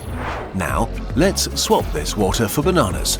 Each fruit weighs about 120 grams, which will give us a daily banana fall of 11.1 quadrillion bananas, weighing 1.33 trillion tons in total. If we match average global rainfall patterns, even the Sahara Desert would receive around 15 trillion bananas.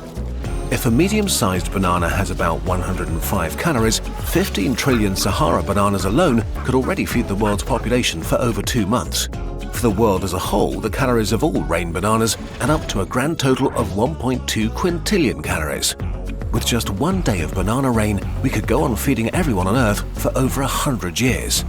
Of course, in reality, the banana rain would be pretty catastrophic. A banana falling from about 3,000 meters, the height of a mid-altitude rain cloud, would reach a velocity of 240 meters per second and strike the ground with the same kinetic energy you'd get from dropping a bowling ball off a 50-meter building. And we're dropping over 11 quadrillion of them across the planet. One of the rainiest and therefore worst affected cities is London. It would face a storm of 21 billion bananas, or 2.5 million tons. The shower of yellow death breaks roofs, shatters windows, and decimates national monuments. Human bones are no match for this monsoon, so we'd need to take shelter from a banana blitz inside or underground. All around the world, cities and infrastructure, rivers and rainforests are severely damaged and clotted with a layer of banana smoothie that's already beginning to rot. Trillions of mashed bananas are floating in the ocean, clogging up coastlines. Picture the aftermath of all the worst oil spills and superstorms combined, but way worse and kind of everywhere. And our problems are just getting started. The rotting banana mush contains 160 billion tons of methane, 280 times our current annual emissions as a planet. Methane traps around 28 times more heat than CO2. Adding this much greenhouse gas this quickly will lead to a catastrophic and sudden spike in global temperatures. Most ecosystems won't be able to handle it and will witness a devastating mass extinction event. In short, banana rain is an apocalypse-level catastrophe. Okay, hopefully your question has been properly answered. It's time to wrap up for today. Please keep sending us your amazing questions, even and especially if they're stupid. We're collecting them and we'll answer more of them in the future. The fundamental currency of our universe is energy. It lights our homes, grows our food, powers our computers. We can get it lots of ways: burning fossil fuels, splitting atoms, or sunlight striking photovoltaics. But there's a downside to everything. Fossil fuels are extremely toxic, nuclear waste is, well, nuclear waste, and there are not enough batteries to store sunlight for cloudy days yet. And yet, the sun seems to have virtually limitless free energy. Is there a way we could build a sun on Earth? Can we bottle a star?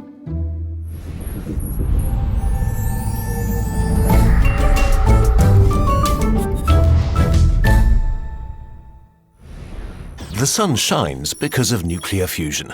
In a nutshell, fusion is a thermonuclear process, meaning that the ingredients have to be incredibly hot, so hot that the atoms are stripped of their electrons, making a plasma where nuclei and electrons bounce around freely. Since nuclei are all positively charged, they repel each other. In order to overcome this repulsion, the particles have to be going very, very fast. In this context, very fast means very hot. Millions of degrees. Stars cheat to reach these temperatures. They are so massive that the pressure in their cores generates the heat to squeeze the nuclei together until they merge and fuse, creating heavier nuclei and releasing energy in the process. It is this energy release that scientists hope to harness in a new generation of power plant, the fusion reactor.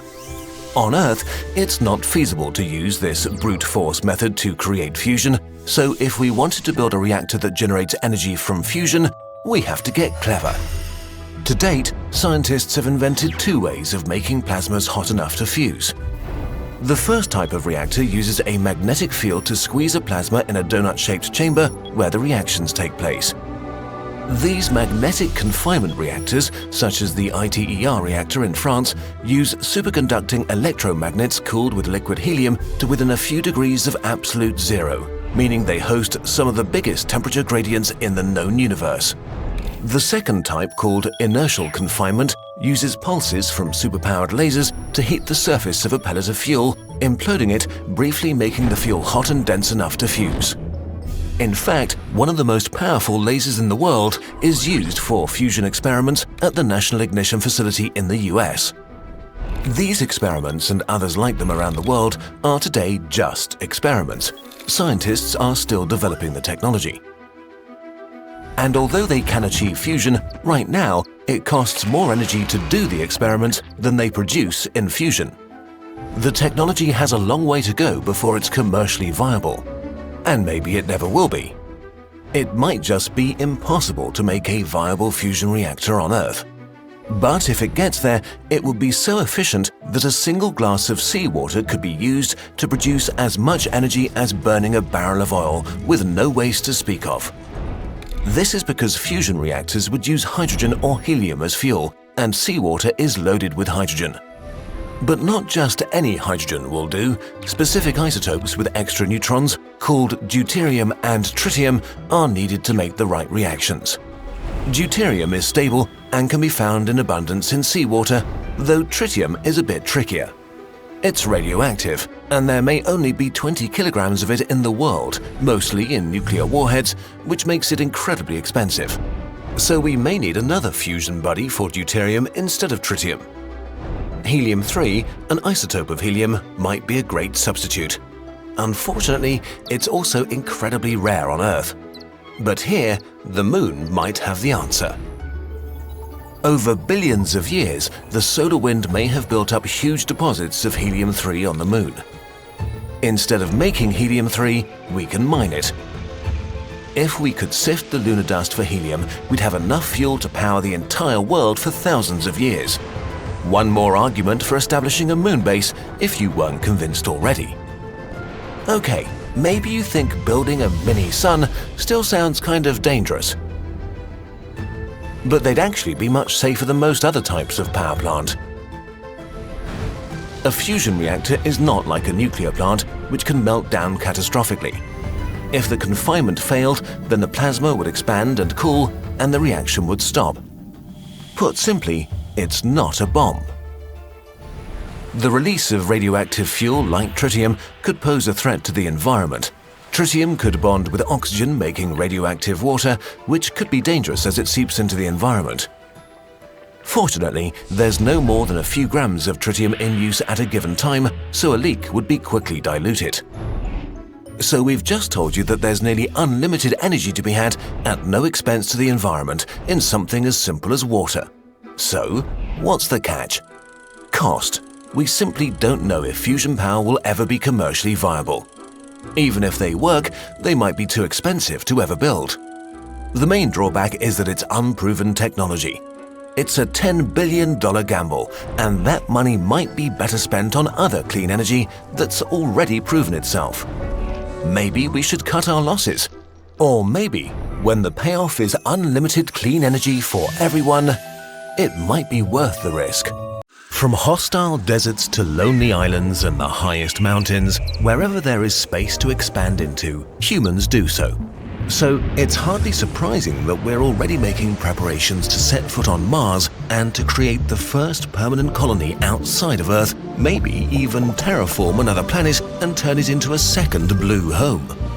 But wait, before we can get to the nice future stuff, we first have to complete the second phase of colonization, creating a semi-permanent outpost to prepare the ground for a larger human presence. But doing so will be gruesome. Even for an expansionist species like us, Mars is extreme. At first glance, Mars seems familiar. polar ice caps, large valleys, liquid water under its surface, and a day barely longer than Earth's. The ideal place for us to go. Unfortunately, Mars is actually a cold, radioactive desert where the ground is poisonous and breathing is impossible. Mars is awful. You almost certainly don't want to go there. The pioneers doing the hard work on Mars will have an intensely stressful life filled with incredibly challenging problems never encountered before. But there are plenty of people willing to do that work, and we have the technology to enable them to do it. For this video, we will assume there have been prior missions to Mars to scout out a good place for an outpost, store resources and equipment, and that there's already a moon base that serves as a hub for Mars missions. The first major challenge for our outpost is the fact that Mars is very energy poor. Because of its distance from the Sun, solar power is only 40% as effective as on Earth. But even this weakened sunlight is often obscured for days by enormous dust storms. Solar power alone will probably not be enough. Alternatives such as wind power and geothermal energy are also unfeasible, as there's hardly any atmosphere and Mars's interior is much too cold. Initially, nuclear technology might be the only option. Since Mars doesn't have easily accessible radioactive elements, the nuclear fuel needs to come from Earth along with the reactor. If we do set it up, it could power our small outpost for the first few years. Unfortunately, all that energy won't be very useful if we can't breathe. Mars's atmosphere is only 1% as dense as Earth's and mostly made up of CO2. So our habitats need to be pressurized and filled with an artificial atmosphere made of nitrogen and oxygen, which comes with more problems. Corners and flat walls are weak points, so the habitats will have rounded and smooth shapes to handle the stress of great pressure differences between the interior and exterior. The airlocks need to be very airtight and work perfectly every time. Without an extensive magnetosphere or a dense atmosphere, half of all radiation coming from space reaches the ground. A person on the surface would be subjected to 50 times the radiation that they would be on Earth. 3 years on the surface of Mars exceeds the radiation dose limits imposed on NASA astronauts for their entire career. This increases cancer risks significantly. To prevent that, we could shield our habitats with a thick layer of frozen CO2 that can be harvested directly from the atmosphere. Covering the dry ice with a meter of dirt would further increase the level of protection. Sadly, this means almost no windows. From the inside, most living spaces will be windowless tunnels. From the outside, they'll look like burial mounds. All of this would still not hold back all the radiation, but reduce it just enough to be survivable for long periods of time. It won't, however, protect anyone who ventures outside. So remote-controlled robots will be used for routine work on the surface while our crew stays inside. Staying inside is a good idea for another reason: Mars dust. It's much finer than dust on Earth, so it could find its way into the gears or electronics of our machines. Because it's also very dry, it's electrostatically charged, sticking to everything, like spacesuits. It would be impossible to avoid carrying lots of Mars dust into our habitat and into the lungs of our crew. To make this even worse, Mars's soil is filled with very toxic perchlorate salts. Constant exposure could be deadly. This problem can still be overcome though. Spacesuits, for example, could be made in a way that they never truly enter the base but stay attached to the outside of the habitats. Okay, great. Now we've safely isolated humans in terms of energy and air and protected them from cancer, we just need to feed them. Water is easy to come by if a settlement is positioned near the Martian poles with their thick layers of ice. Growing food is a different kind of challenge though.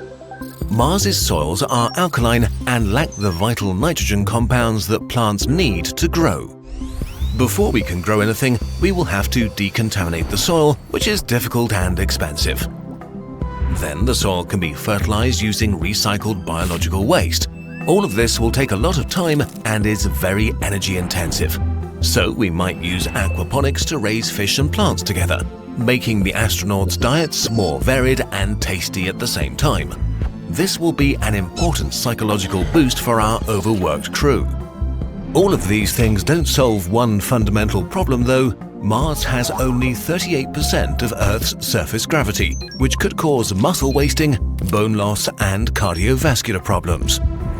While this might be solved in the future by setting up rotating living spaces, for now our crew has to live with low gravity and exercise a lot to slow the degradation down.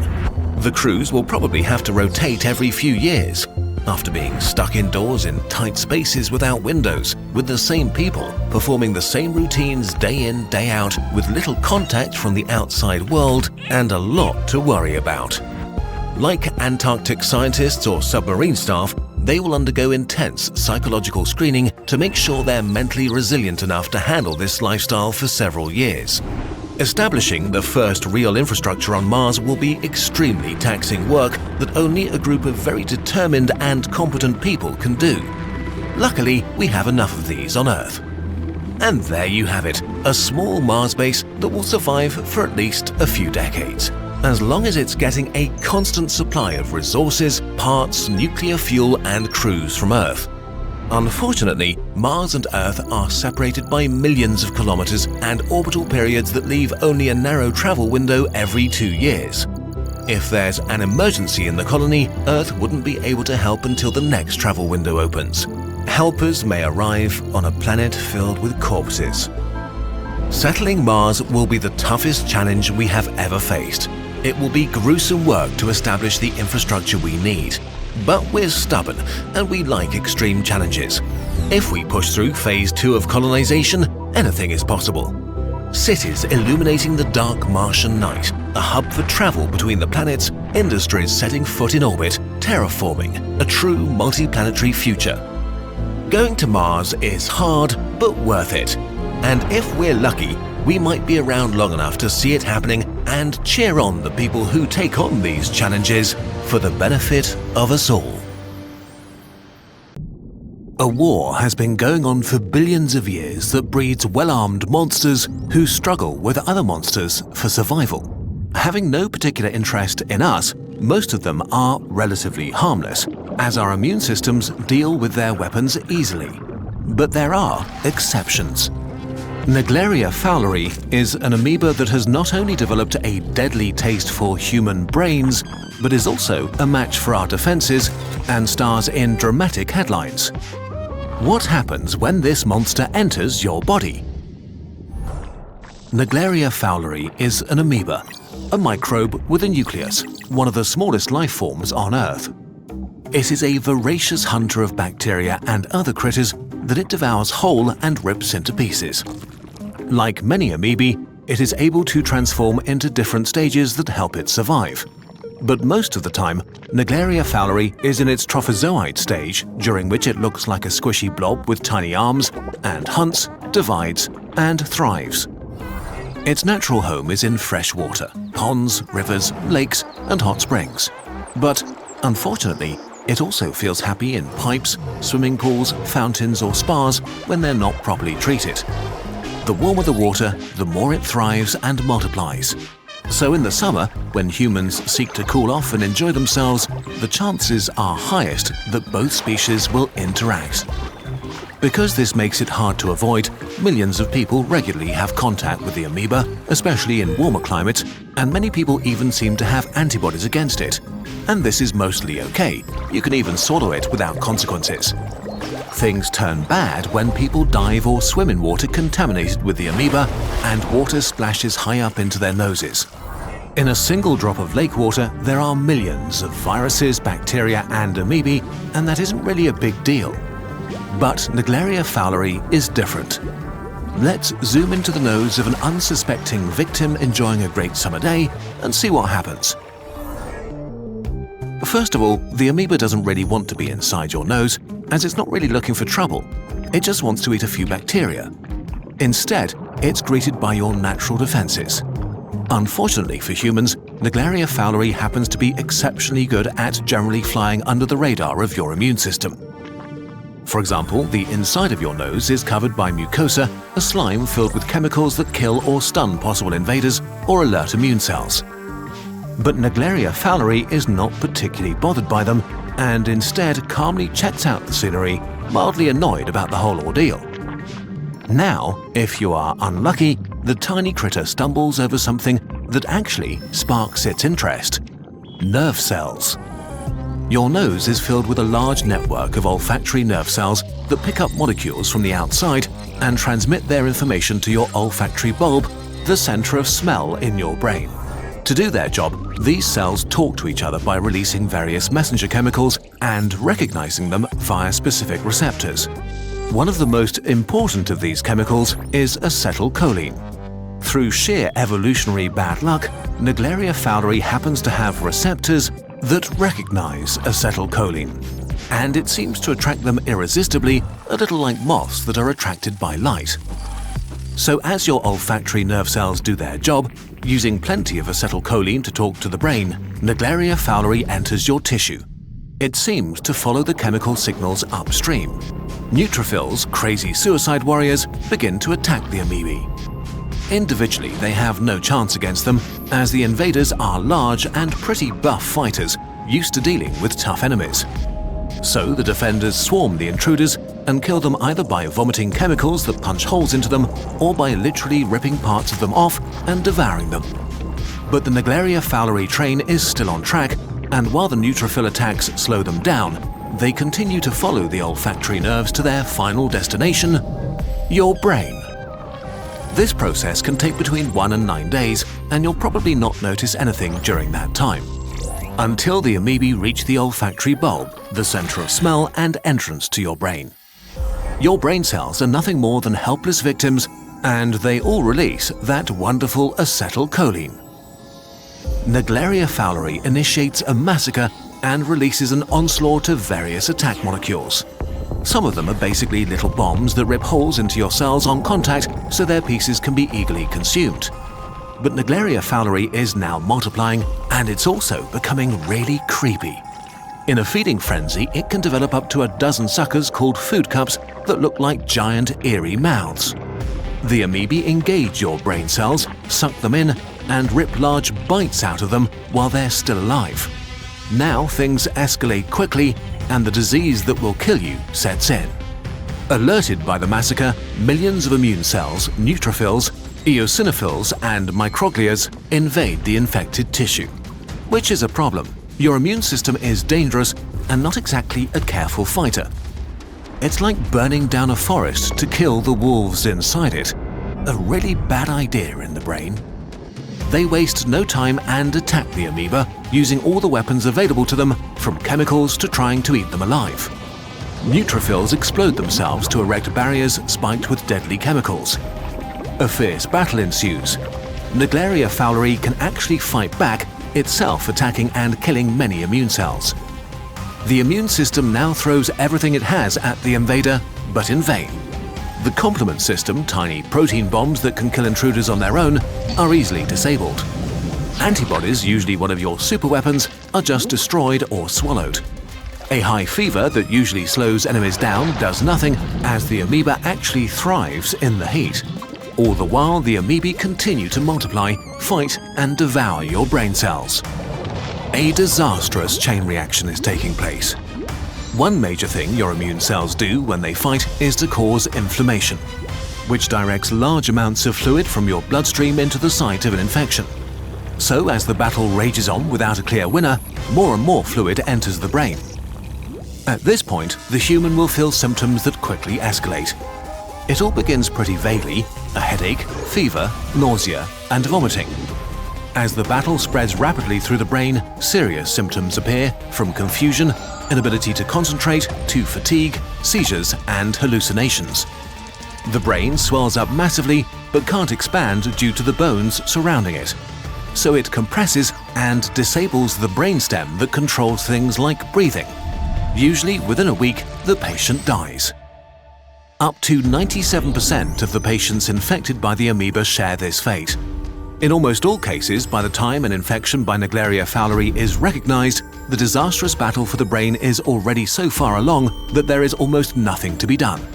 Not only do we currently not have effective treatments, there are also an abundance of open questions about how an amoeba that usually enjoys its life in open water is able to overcome our immune system so effectively. So how worried do you need to be about this horrifying killer amoeba? Well, not very. While the Naegleria fowleri is clearly extremely deadly and the infection truly horrible, there have only been a few hundred cases in the last few decades. You are way more likely to drown in a pool than to get infected. Not only does the amoeba need to be flushed high up your nose, it also needs to get a good grip, and it also has to make its way through the first lines of your defenses. Ultimately, Naegleria fowleri is neither evil nor a huge public health risk. But every year, some unlucky people have to deal with it.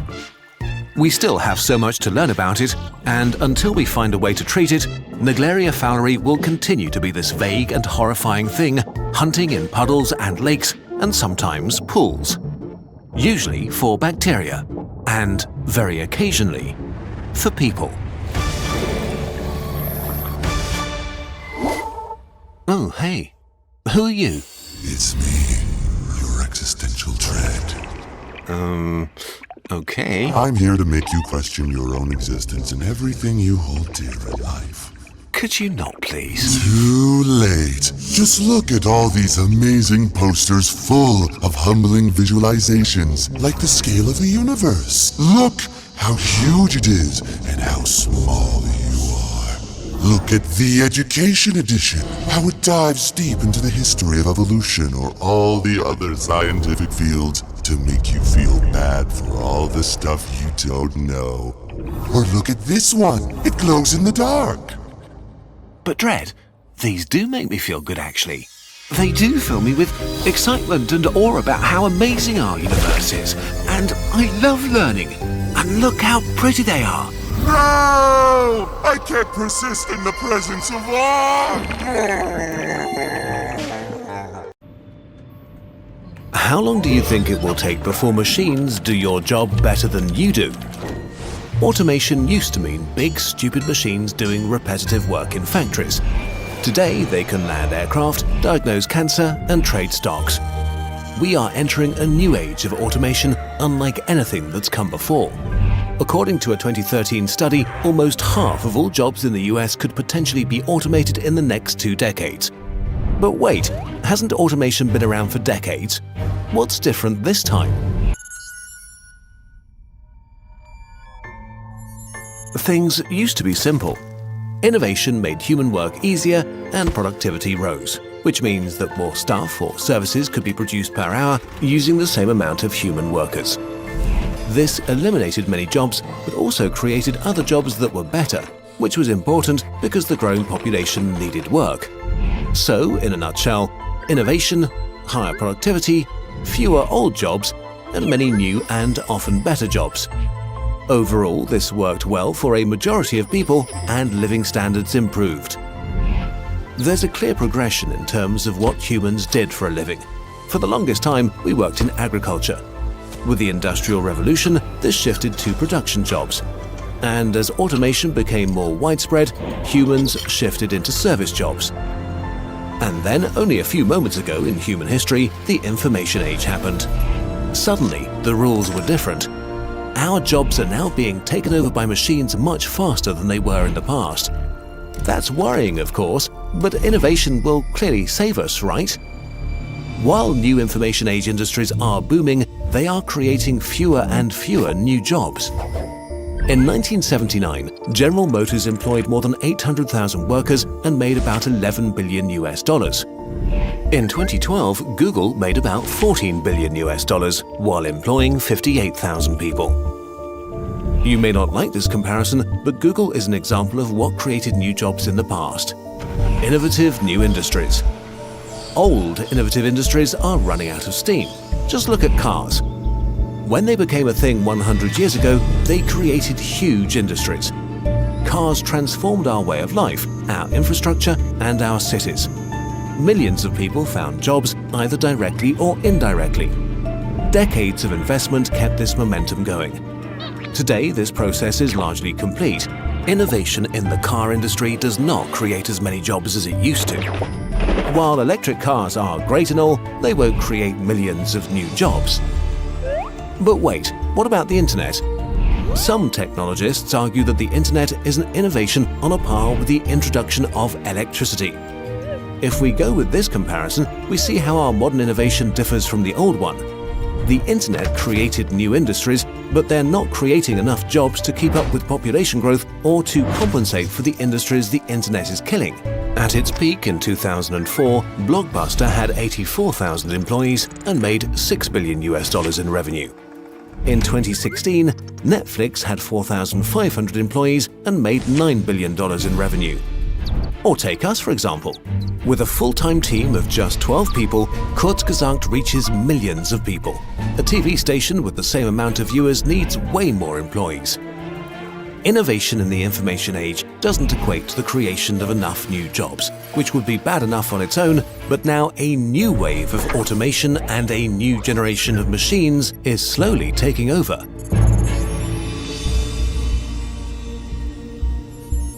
To understand this, we need to understand ourselves first. Human progress is based on the division of labor. As we advanced over thousands of years, our jobs became more and more specialized. While even our smartest machines are bad at doing complicated jobs, they are extremely good at doing narrowly defined and predictable tasks. This is what destroyed factory jobs. But look at a complex job long and hard enough, and you'll find that it's really just many narrowly defined and predictable tasks, one after another. Machines are on the brink of becoming so good at breaking down complex jobs into many predictable ones that for a lot of people, there will be no further room to specialize. We are on the verge of being out-competed. Digital machines do this via machine learning, which enables them to acquire information and skills by analyzing data. This makes them become better at something through the relationships they discover. Machines teach themselves. We make this possible by giving a computer a lot of data about the thing we want it to become better at. Show a machine all the things you bought online, and it will slowly learn what to recommend to you, so you buy more things. Machine learning is now meeting more of its potential because in recent years, humans have started to gather data about everything.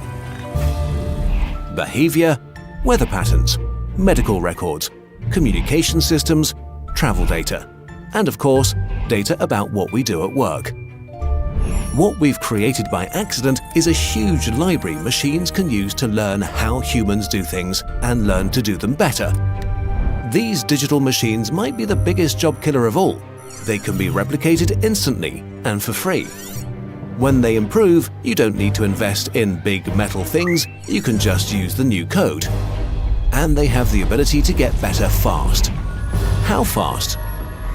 If your work involves complex work on a computer today, you might be out of work even sooner than the people who still have jobs in factories. There are actual real-world examples of how this transition might be happening. A San Francisco company offers a project management software for big corporations which is supposed to eliminate middle management positions. When it's hired for a new project, the software first decides which jobs can be automated and precisely where it needs actual professional humans. It then helps assemble a team of freelancers over the internet. The software then distributes tasks to the humans and controls the quality of the work, tracking individual performance until the project is complete. Okay, this doesn't sound too bad. While this machine is killing one job, it creates jobs for freelancers, right? Well, as the freelancers complete their tasks, learning algorithms track them and gather data about their work and which tasks it consists of. So what's actually happening is that the freelancers are teaching a machine how to replace them. On average, this software reduces costs by about 50% in the first year and by another 25% in the second year. This is only one example of many.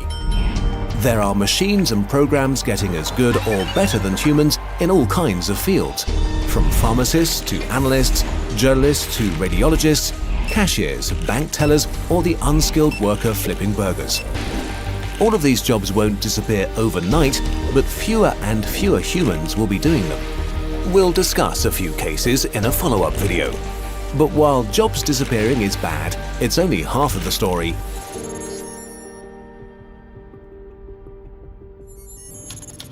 It's not enough to substitute old jobs with new ones. We need to be generating new jobs constantly because the world population is growing. In the past, we have solved this through innovation. But since 1973, the generation of new jobs in the US has begun to shrink. and the first decade of the 21st century was the first one where the total amount of jobs in the US did not grow for the first time. In a country that needs to create up to 150,000 new jobs per month just to keep up with population growth, this is bad news. This is also starting to affect standards of living. In the past, it was seen as obvious that with rising productivity, more and better jobs would be created. But the numbers tell a different story. In 1998, US workers worked a total of 194 billion hours. Over the course of the next 15 years, their output increased by 42%. But in 2013, the amount of hours worked by US workers was still 194 billion hours. What this means is that despite productivity growing drastically, thousands of new businesses opening up, and the US population growing by over 40 million, there was no growth at all in the number of hours worked in 15 years. At the same time, wages for new university graduates in the US have been declining for the past decade, while up to 40% of new graduates are forced to take on jobs that don't require a degree.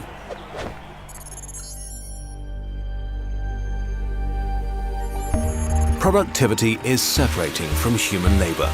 The nature of innovation in the information age is different from everything we encountered before. This process started years ago and is already well underway. Even without new disruptions like self-driving cars or robot accountants. It looks like automation is different this time. This time, the machines might really take our jobs. Our economies are based on the premise that people consume. But if fewer and fewer people have decent work, who will be doing all the consuming? Are we producing ever more cheaply only to arrive at a point where too few people can actually buy all our stuff and services? Or will the future see a tiny minority of the super rich who own the machines dominating the rest of us? And does our future really have to be that grim? While we were fairly dark in this video, it's far from certain that things will turn out negatively. The information age and modern automation could be a huge opportunity to change human society and reduce poverty and inequality drastically. It could be a seminal moment in human history. We'll talk about this potential and possible solutions like a universal basic income in part 2 of this video series. We need to think big and fast, because one thing's for sure, the machines are not coming, they are already here.